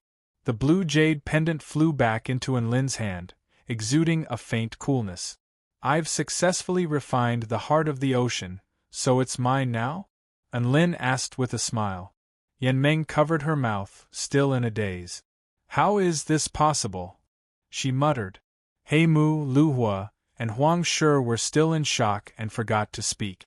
That's right, this was too shocking. Especially for people like them who knew the inside story. They clearly knew that Golden Pagoda had not had an ancient artifact recognize a master for over 100 years. Now, an ancient artifact actually recognized a master. What were they supposed to do? Su Xiaolan, on the other hand, had a calm expression. After staying by Enlin's side for so long, she had seen all kinds of illogical things and developed a strong heart. It's acknowledged its master, it really has. Mr. Zhong trembled as he made his way toward Enlin. Tears welled up in his eyes as he looked at the vibrant jade pendant, and a rare smile appeared on his face. Treasure it well. Don't worry, I will. Enlin nodded and put the blue jade pendant into his storage ring. You actually succeeded? How did you do it? Yan Meng looked at Enlin, her face still filled with shock. Enlin laughed heartily. I was just messing around. I just treated the ancient artifact as a beast pet and signed a contract with it. You? Yan Meng was so angry that her chest felt stuffy. Her chest was already big to begin with, but now it felt even more stuffy. Enlin didn't try to argue with her anymore. He gave Mr. Zhong a vital stone and continued to choose. Hey, you're still doing it? You just got lucky once. Don't you understand the principle of stopping when you're ahead? Yan Meng said angrily. Enlin ignored this woman who only knew how to shoot her mouth off and chose a scroll. This scroll looked very impressive. It was sealed with a mechanism technique. Who knew there might be something incredible sealed inside? Divine inspection technique. Winter Dragon Tomb Map, recording the burial site of winged dragon Shin Yin. Using emotion, using a love song to awaken the spirit of the scroll, Enlin was dazed again. Using a song to refine it? This pose was quite unique. He stopped thinking about this and began to sing the love song that he had learned in the Kingdom of the Nine State. At the same time, he continued to refine the scroll in his hand. Enlin's sudden outburst of singing once again shocked everyone present. Everyone stared at Enlin in bewilderment. What the F***ck is wrong with him now? Before they could speak, they heard the sound of the mechanism of the scroll turning. Then, the scroll slowly unrolled in front of Enlin, then slowly closed, and then intimately nestled next to Enlin. Yan Meng's eyes widened, and she was once again dumbstruck. On the other hand, He Mu, Lu Hua and the rest were breathing rapidly. They felt as if their asthma was about to act up. How could an ancient artifact recognize him as its master just by singing? What kind of trick was this? Did it have to be so terrifying? Haha, then I won't hold back. And Lin laughed heartily as he placed the scroll into his storage ring. Without hesitation, he took out another primary stone and handed it to old Zhong. It had to be said that 10,000 spirit stones for an ancient artifact was quite a good deal. Again? He Mu and Lu Hua's vision darkened and they almost fainted. They had initially thought that Lin was a fat fish that could be easily slaughtered, but who would have thought that they had let a wolf into the house? He was AF** king robber. 10,000 spirit stones for an ancient artifact. If that wasn't robbing, then what was? Lin chose a bronze scabbard dagger and activated his divine inspection technique. Shield of Promised Victory, a life-saving artifact forged by Taoist Songju. It gathers the power of the faith of victory and the power of the vow. It has an extremely powerful protective ability. Sealed in the passage of time, it forgets danger and is trapped in peace. Therefore, it turned out that this dagger-like artifact was not used to attack, but to protect. Lin's eyes lit up as he read the information obtained by his divine inspection technique.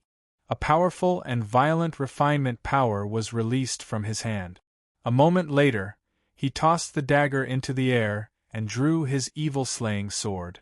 Without hesitation, he slashed at the dagger in the air. Wait, what are you trying to do?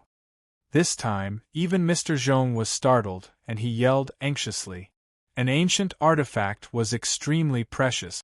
How could it be treated so roughly? If it was accidentally damaged, no one would be able to bear the consequences. Go! Lin's sword had already struck the dagger. Ding! The sound of jade and stone striking each other suddenly rang out, reverberating throughout the stone altar. A golden shield of light rose up around the dagger, exuding a powerful aura. Seeing this, Lin did not stop. Instead, he swung his evil-slaying sword even faster. Ding ding ding! The two weapons collided, and the sound of sword projections and sparks flew incessantly. Do you acknowledge me as your master or not? If you don't, I'll hack you to death. Lin roared as he slashed at the dagger furiously. Yan Meng and He Mu's eyes widened. They felt that Lin had really gone mad. Mr. Zhong quickly walked toward Lin, wanting to stop his violent behavior. Right at this moment, the dagger was suddenly unsheathed. In a flash of golden light, it transformed into a streak of golden light and pierced toward Lin. Be careful!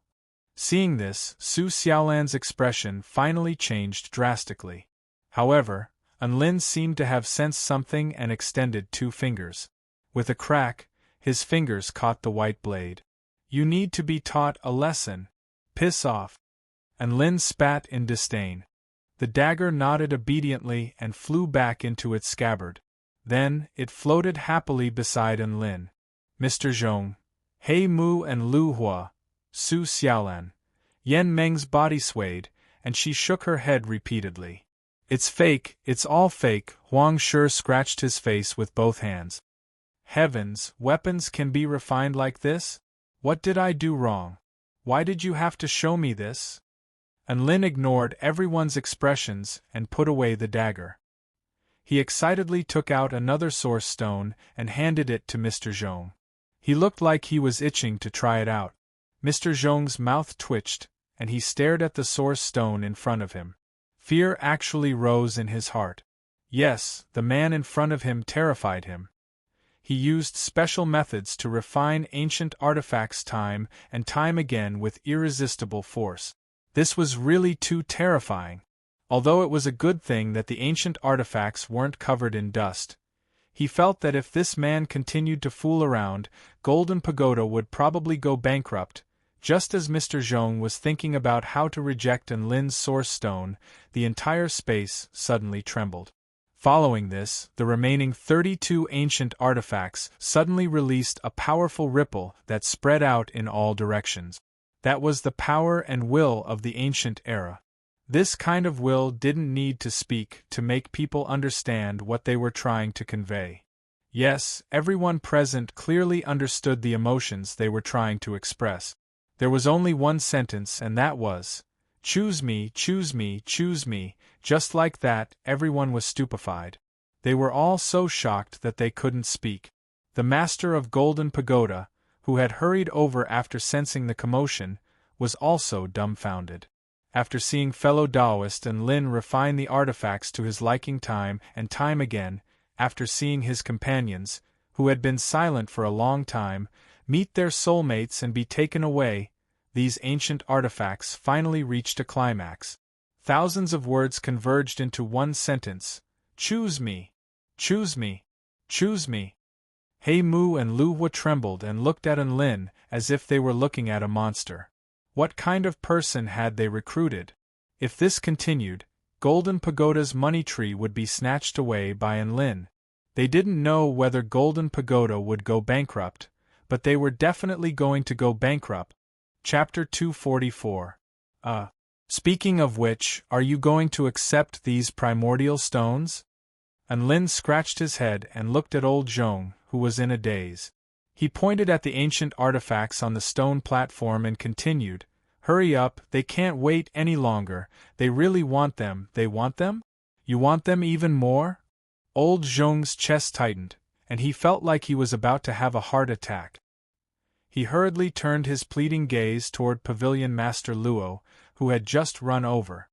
Pavilion Master Luo, that man named Lin, is very good at refining ancient artifacts.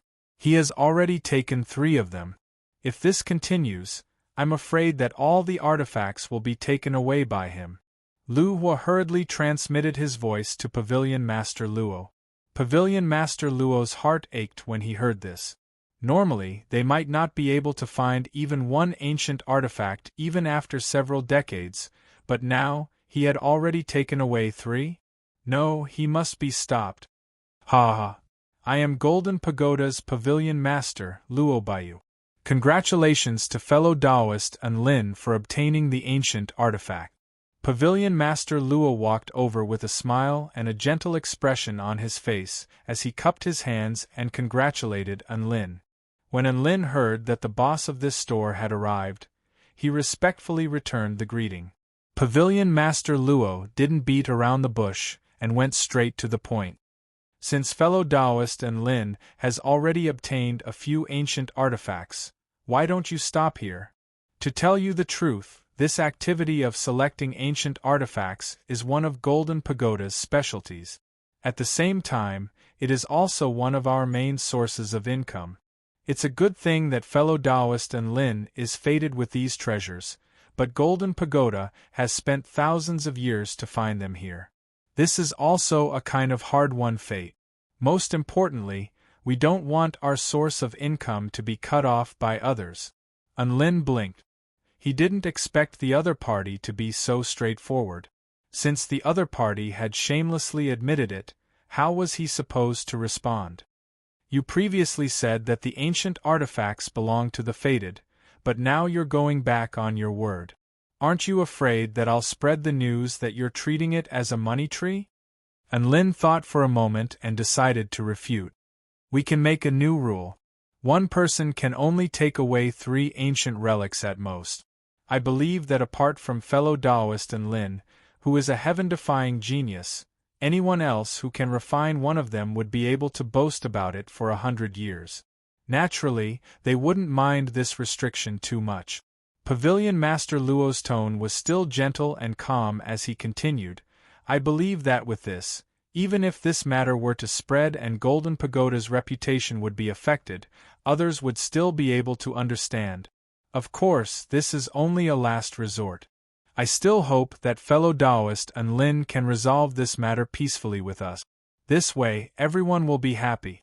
Lin looked at the elegant middle-aged man in front of him and asked, How do we settle this peacefully? 1,000,000 spirit stones.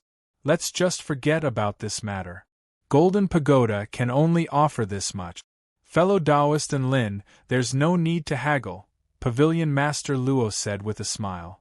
Alright, deal. Fellow Taoist and Lin is truly a straightforward person. From now on, you are a friend of Golden Pagoda. Just like that, Unlin collected another 1,000,000 spirit stones and swaggered out with Su Xiaolan. He Mu, Lu Hua, and Huang Shi silently watched the back of the man who seemed like a winner in life. Their hearts were in a mess. Pavilion Master Luo rubbed his forehead in pain. He needed to go to the meditation room to calm down so that he could forget about this man named Enlin. Princess Yen Meng's face had been slapped resoundingly.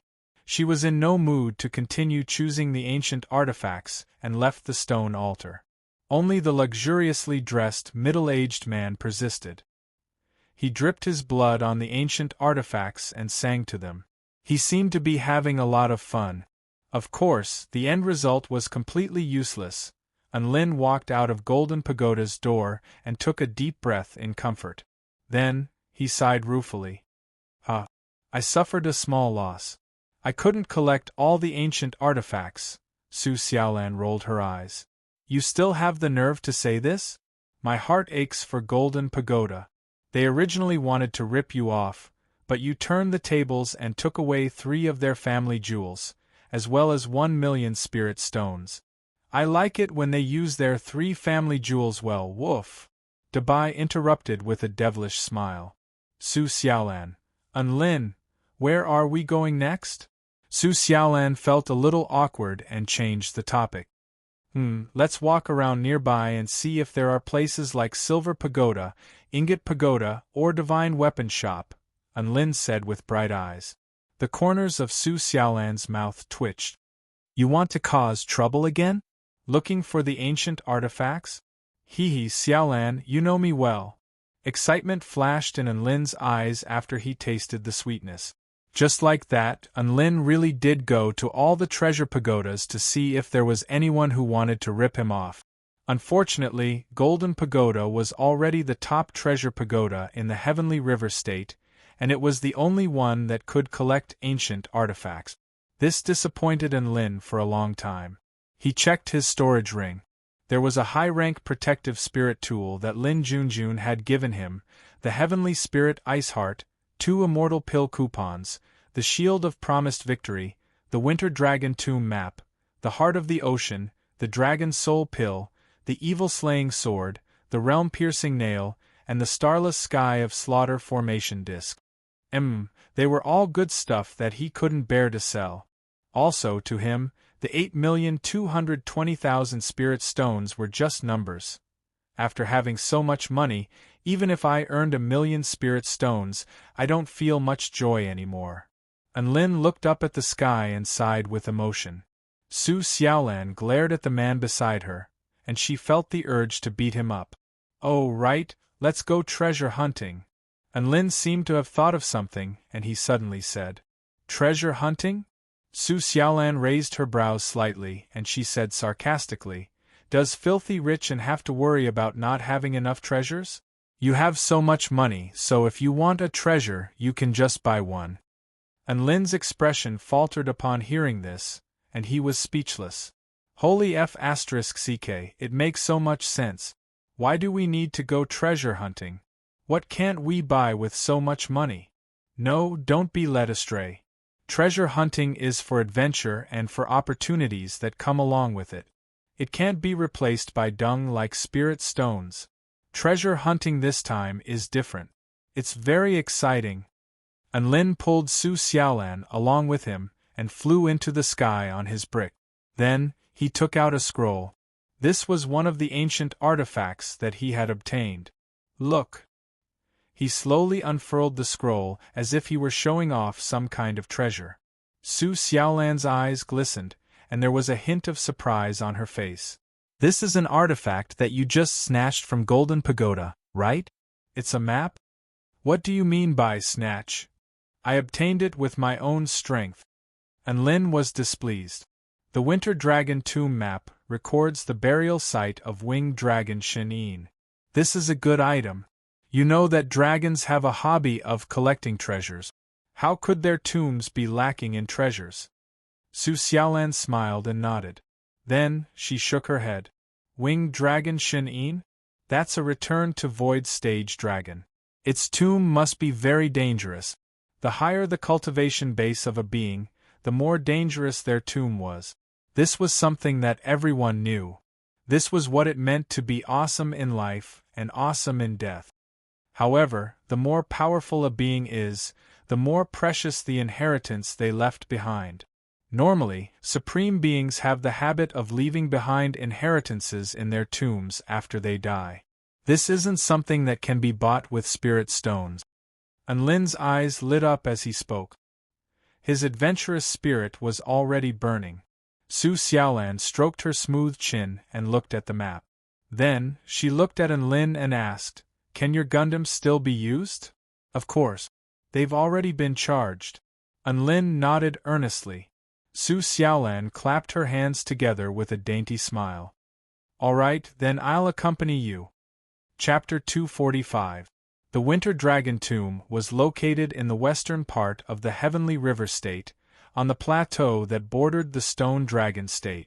Unlin rode on Dubai and flew for 3,000 kilometers before arriving at the plateau that bordered the two states. From the coordinates on the map, it should be here. Unlin pointed to a place surrounded by a few withered trees. Su Xiaolan looked at the destination not far away and said, "There's nothing here. Could it be that there's a formation concealing it?" Unlin nodded. "The map tells me that this is a spatial formation, and those withered trees are the formation flags. I need to move them to open a spatial door and enter the tomb." "You can even talk to the map?" Su Xiaolan exclaimed. "Of course. This thing has a spirit and has recognized its master. We can communicate through our thoughts," Unlin said proudly. Su Xiaolan sighed. Really, anything could become a spirit after living for a long time. Unlin followed the instructions on the map and activated an immortal spell to adjust the positions of the withered trees. After the last withered tree was adjusted, the vital energy of heaven and earth surged wildly. A huge formation appeared on the ground, and rainbow clouds even appeared in the sky. It was an extremely grand sight. Tisk, tsk, tsk. How imposing. It's like a treasure dropped from the heavens. What if it attracts others? Unlin couldn't help but complain. "Don't raise flags." Su Xiaolan glared at Unlin and warned. Unlin shut his mouth. This thing was really strange. Especially after coming into contact with cultivation, he developed a sense of reverence toward this mysterious karma. Not long after, a white door of light appeared in the center of the formation. It was impossible to see what was inside. "Without the permission of the map, you can't enter this door. Hold my hand tightly." Saying this, Unlin grabbed Su Xiaolan's soft little hand and stepped into the spatial door. Su Xiaolan was a little nervous, but she didn't say anything. She did as Unlin said. After passing through the door, what greeted their eyes was an independent secret realm. The sky was white and there was no land. Instead, there were huge rocks floating in the air. On top of each boulder, there was an extremely large palace. "Wow, it's so grand. Look at the appearance of this palace. There must be something special about this place." Unlin couldn't help but exclaim in admiration. After all, he was a man who had visited the Greenwood Imperial Palace before. In terms of appearance, these palaces weren't the slightest bit inferior to the palaces in the Greenwood Imperial Palace. Jade pavilions, gold towers, laurel halls, and orchid palaces. They were all extremely gorgeous and emitted a type of classical luxury. Su Xiaolan smiled. "There are so many palaces. Which one should we go to first?" "Let's start from the nearest palace first. We'll do a carpet search and collect all the valuable items," Unlin said with sparkling eyes. He estimated that there were 23 palaces on the floating boulders in the sky. Together with the floating boulders, they formed a specific pattern that looked like a meandering dragon. The palace in the furthest distance emitted a white light. After seeing it, one would have the urge to immediately rush over and check it out. However, Unlin was the type of person who would carry out a thorough search, and he insisted on starting with the first palace. Just like that, they stepped onto the first floating boulder. On top of it was a green palace with a plaque that had the words, Palace of Spring written on it. What was the most boring occupation? Guards? Although guards didn't have personal freedom, they could at least follow their master everywhere and occasionally help their master show off. Guards? Although guards were trapped in one place, they at least had holidays and could see the colorful world. They could also see different people during work and do all kinds of things to pass the time while guarding the door. In Spring Mail's opinion, the most boring occupation in this world was no other than being a tomb guard. That's right, his current occupation was the most king boring. Personal freedom? That didn't exist. He was trapped in this independent secret realm every day and couldn't even leave. Holidays? To him, this job could also be considered a holiday. He could do whatever he wanted in this palace. As long as he didn't smash, rob, or burn anything, he could do anything. However, it seemed like nothing he did was fun because there was nothing to play with here. He wanted to sing a song, but it seemed like even having a mosquito as his listener was a luxury. How long had he been doing this job? 100 years? 1,000 years? 10,000 years? Spring Mail couldn't remember exactly how long had passed. He only knew that the one thing he regretted the most in his life was choosing to be a tomb guard. Back then, he had really king lost his mind, which was why he had made that kind of heavenly Tao oath, saying that he would always guard the Winter Dragon tomb until a fated person appeared to inherit his legacy and obtain his freedom. If the heavens could give him a chance and let him stand in front of serene again, he would definitely say 3 words to serene, *ck off. If he had to add a time limit to these 3 words, he hoped that it would be 10,000 years. Spring Mail had a feeling that he would have to be a tomb guard for the rest of his life. Today, Spring Mail was still sitting on the chair in the Palace of Spring. He was in a daze, napping and thinking about life. He couldn't leave this palace. He was tired of everything in this palace, including those thick pillars. Today's another boring day, Spring Mail murmured. Sigh, let's play rock, paper, scissors. He stretched out his left and right hand. Rock, paper, scissors. Rock appeared in his left hand, while paper appeared in his right hand. Rock, paper, scissors. Scissors appeared in his left hand, while rock appeared in his right hand. Hee hee, little left, you've lost 2 rounds in a row. You have to work hard. Creak, a sudden sound interrupted Spring Mail's game. The door opened and Spring Mail's entire body trembled. It wasn't the wind blowing, nor was it the movement of ghosts. It was the arrival of people. He looked at the 2 figures and saw how dazzling they were under the sunlight. That was the light of dawn. That was salvation. That was the hope of life. Spring Mail let out a strange cry and suddenly pounced toward the 2 of them. Fated people. Mountain quaking lightning fist. Divine Phoenix sword slash. Boom. Spring Mail was struck by the golden lightning fist and sent flying by the flaming sword slash. He rolled into the distance. Ahahaha. It's real. This is real pain. I'm not dreaming, ha ha ha. Spring Mail was so excited that he laughed heartily. Tears were almost flowing out of his eyes. The people who had barged into the Palace of Spring were none other than Enlin and Su Xiaolan. They looked at each other, and they could see the confusion in each other's eyes. Could it be that this palace guardian, was he a lunatic? Spring Mail stood up again. His entire body trembled, and his blood that had been dormant for a long time began to boil. Green trees suddenly appeared around him, and vines extended in all directions as if they were corporeal. This was an extremely powerful domain. Soul formation stage. Enlin and Su Xiaolan both trembled as they stared at Spring Mail with rapt attention. They didn't expect to encounter such a powerful enemy right after entering the tomb. How were they supposed to survive now? Ha ha ha, welcome to the Palace of Spring, fated ones. My name is Spring Mail, and I'm the master of the Palace of Spring. As long as you obtain my approval, you can obtain the pill refinement inheritance of the Palace of Spring.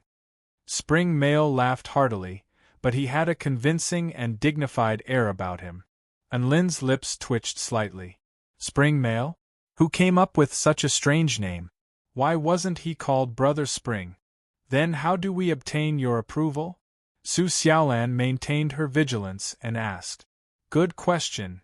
Spring Male waved his sleeves and continued. First, your pill refinement attainments must reach the spirit gathering stage. Unlin. What stage is the spirit gathering stage? Su Xiaolan. Are we guessing again in class? The pill refinement stages are divided into the flame mastery stage, fulfillment stage, spirit gathering stage, creation stage, and pinnacle stage. However, I'm only at the fulfillment stage. Unlin. I only know how to knead mud balls, so I probably can't even be considered to be at the flame mastery stage. Let's just fight him. Su Xiaolan glanced at him. Are you stupid? What's the point of fighting without an inheritance? Just turn around and run. Unlin clapped his hands together. That's right. The two of them started to turn around as they spoke. Don't go! Spring Male yelled. Tree vines quickly extended and blocked the entrance. About what I just said. Pretend I didn't say anything. Spring Male's eyes were red as he spoke. Unlin was dumbfounded. He looked at Spring Male with a strange expression. Actually, you can receive my inheritance as long as you know how to refine spirit pills, Spring Male said seriously. Unlin, Su Xiaolan. I think I know how to refine spirit pills below the 8th grade. Su Xiaolan smiled sheepishly. Spring Male nodded. He pointed at Su Xiaolan and solemnly said, All right, congratulations to this fated person. You've passed the test, and can receive the Palace of Spring's Pill Refinement Inheritance. Unlin, Su Xiaolan. Chapter 246. Is this Spring Male here just to deliver the inheritance? Unlin and Su Xiaolan couldn't help but speculate like this. In reality, their speculations were completely correct. Spring Male indeed wanted to deliver the inheritance as soon as possible so that he would be free. To him, Unlin and Su Xiaolan were exuding the light of salvation. Spring Male brought out a scroll with golden symbols flashing on its surface. He handed it to Su Xiaolan. Fated one, you only need to drip a drop of blood essence onto this scroll and inject your vital energy into it. Then, you will be able to activate Xin Yin's pill refinement inheritance. Of course, after my acknowledgement, you will also need a wisp of winged dragon Xin Yin's aura on this scroll to also acknowledge you. Only then will you be able to completely obtain the inheritance. Su Xiaolan looked at Unlin uneasily. The energy fluctuations emanating from this scroll were indeed related to the inheritance. However, she couldn't help but feel uncertain that Spring Male would deliver the inheritance to her so easily. Unlin retrieved Gundam 1 and Gundam 2 from his storage ring. He then transmitted his voice to the mini versions of Dabai and Xiao Chou, telling them to be on guard against Spring Male at all times.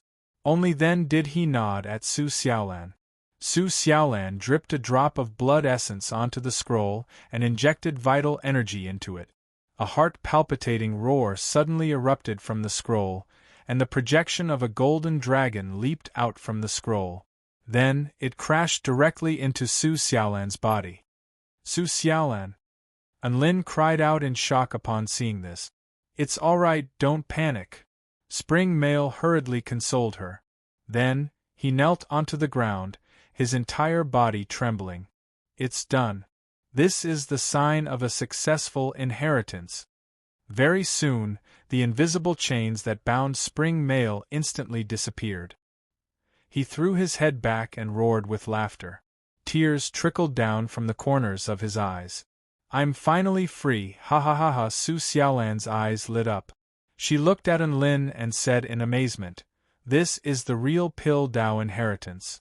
The inheritance's comprehension leads directly to the soul creation realm. Only after receiving the complete inheritance did my fulfillment realm show signs of breaking through to the spirit assembly realm. Master Shinin, please accept a bow from your disciple. Su Xiaolan bowed respectfully toward the memorial tablet in the center of the Palace of Spring. After accepting the inheritance, there would be a master-disciple bond. This was the same as Enlin lighting candles for his system every day. After a while, Spring Male's emotions finally stabilized somewhat. He wiped away his tears and said to Enlin and Su Xiaolan, "I'm also going to leave this place. It's a kind of fate that we've met here, so I'll tell you a few more things. The Palace of Heaven is very dangerous. Although the treasures inside are the most alluring, they're also the most deadly. You are the third batch of cultivators to enter the Winter Dragon Tomb.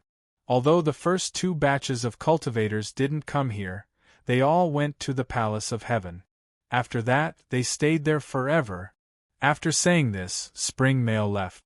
He passed through the door of light and completely left this dragon tomb. Enlin and Su Xiaolan looked at each other. They knew which Palace of Heaven Spring Male was talking about. When they entered, the first thing they saw wasn't the Palace of Spring that was closest to them, but the palace that was furthest away. That palace emitted a white holy light. A large heaven character floated at the top, symbolizing supreme dignity and glory. It made one yearn to go there immediately and worship it, if it weren't for the fact that Enlin firmly carried out his carpet-style search policy. The two of them might really have gone straight to the Palace of Heaven. "Let's just go with the flow," Enlin said nervously as he gazed at the Palace of Heaven in the distance. Su Xiaolan nodded. The 23 floating boulders faintly formed a meandering dragon. They were currently at the tail of the dragon, while the Palace of Heaven was the dragon's head. It would be too early for them to search through the palaces one by one. Just like that, they arrived at the Palace of Summer. They saw a golden flaming bird lying lazily on the ground. "Welcome, fated ones. My name is Summer Bird." This golden flaming bird spoke in a soft and seductive voice. After saying this, it even yawned nonchalantly. Enlin's lips twitched slightly. Speaking of which, did these tomb keepers really name themselves so casually? The flaming bird swept its gaze over the two humans and beast. It then continued, "Do you want the inheritance of the Tao of Fire?" Enlin, why was it asking so directly? Wasn't it going to fight first before spitting out the inheritance? Enlin calmed himself down before asking, "Can I get it just because I want it? How could there be such a good thing?" Summer Bird swept its gaze over everyone. It then said in a slow voice, "How about this? Use your best move to beat me up. I'll give the inheritance to whoever beats me up until I'm satisfied." Enlin, Su Xiaolan, could such a rude request really work? "Dabai, Xiaoqiu, you guys go first," Enlin suddenly said. Seeing that he could beat up the young beasts for free, and a soul beast that was of a higher level than him, Dabai was already eager to give it a try. Hearing Enlin's words, he immediately pounced toward Summer Bird and gave it a fierce beating. The power of the Heavenly Wolf was completely activated. The dog's claws contained an extremely powerful force, and it slashed out streaks of sharp edges. Summer Bird was beaten up by Dabai. "Use more strength. Io, did you not eat? Are you a male dog or not?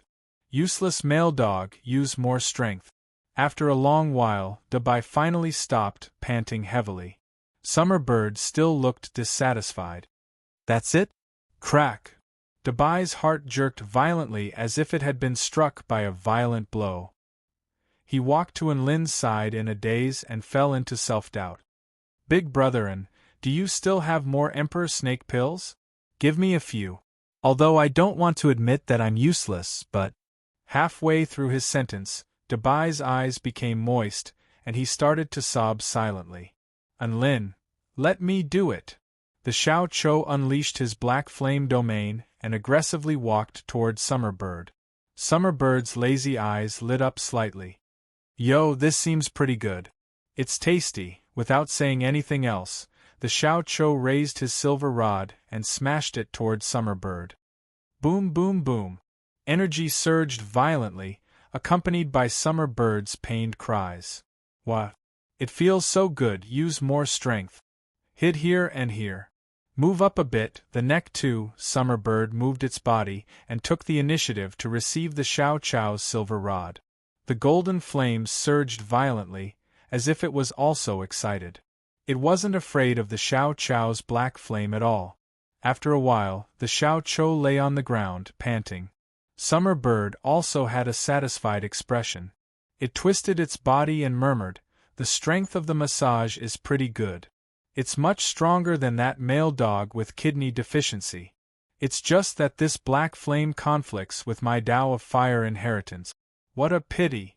Dabai suffered another blow and tears streamed down his face.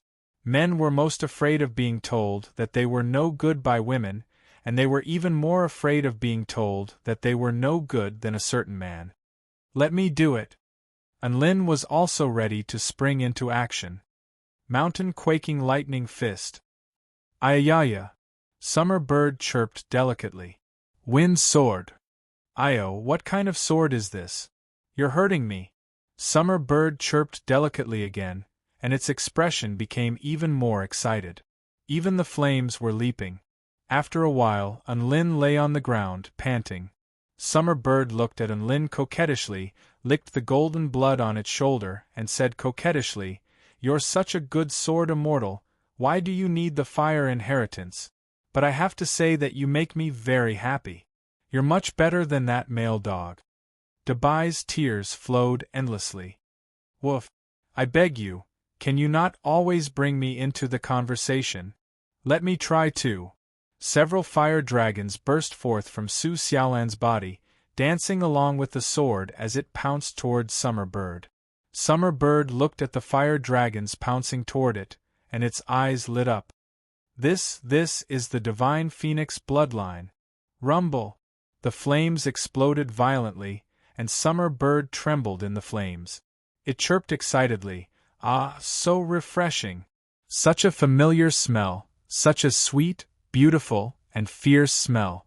Make it more fierce." "As you wish." Su Xiaolan shouted softly, and a pair of flame wings bloomed behind her back.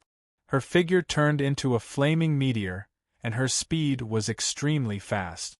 The sword light enveloped the golden flames and slashed toward Summer Bird. "Ah!"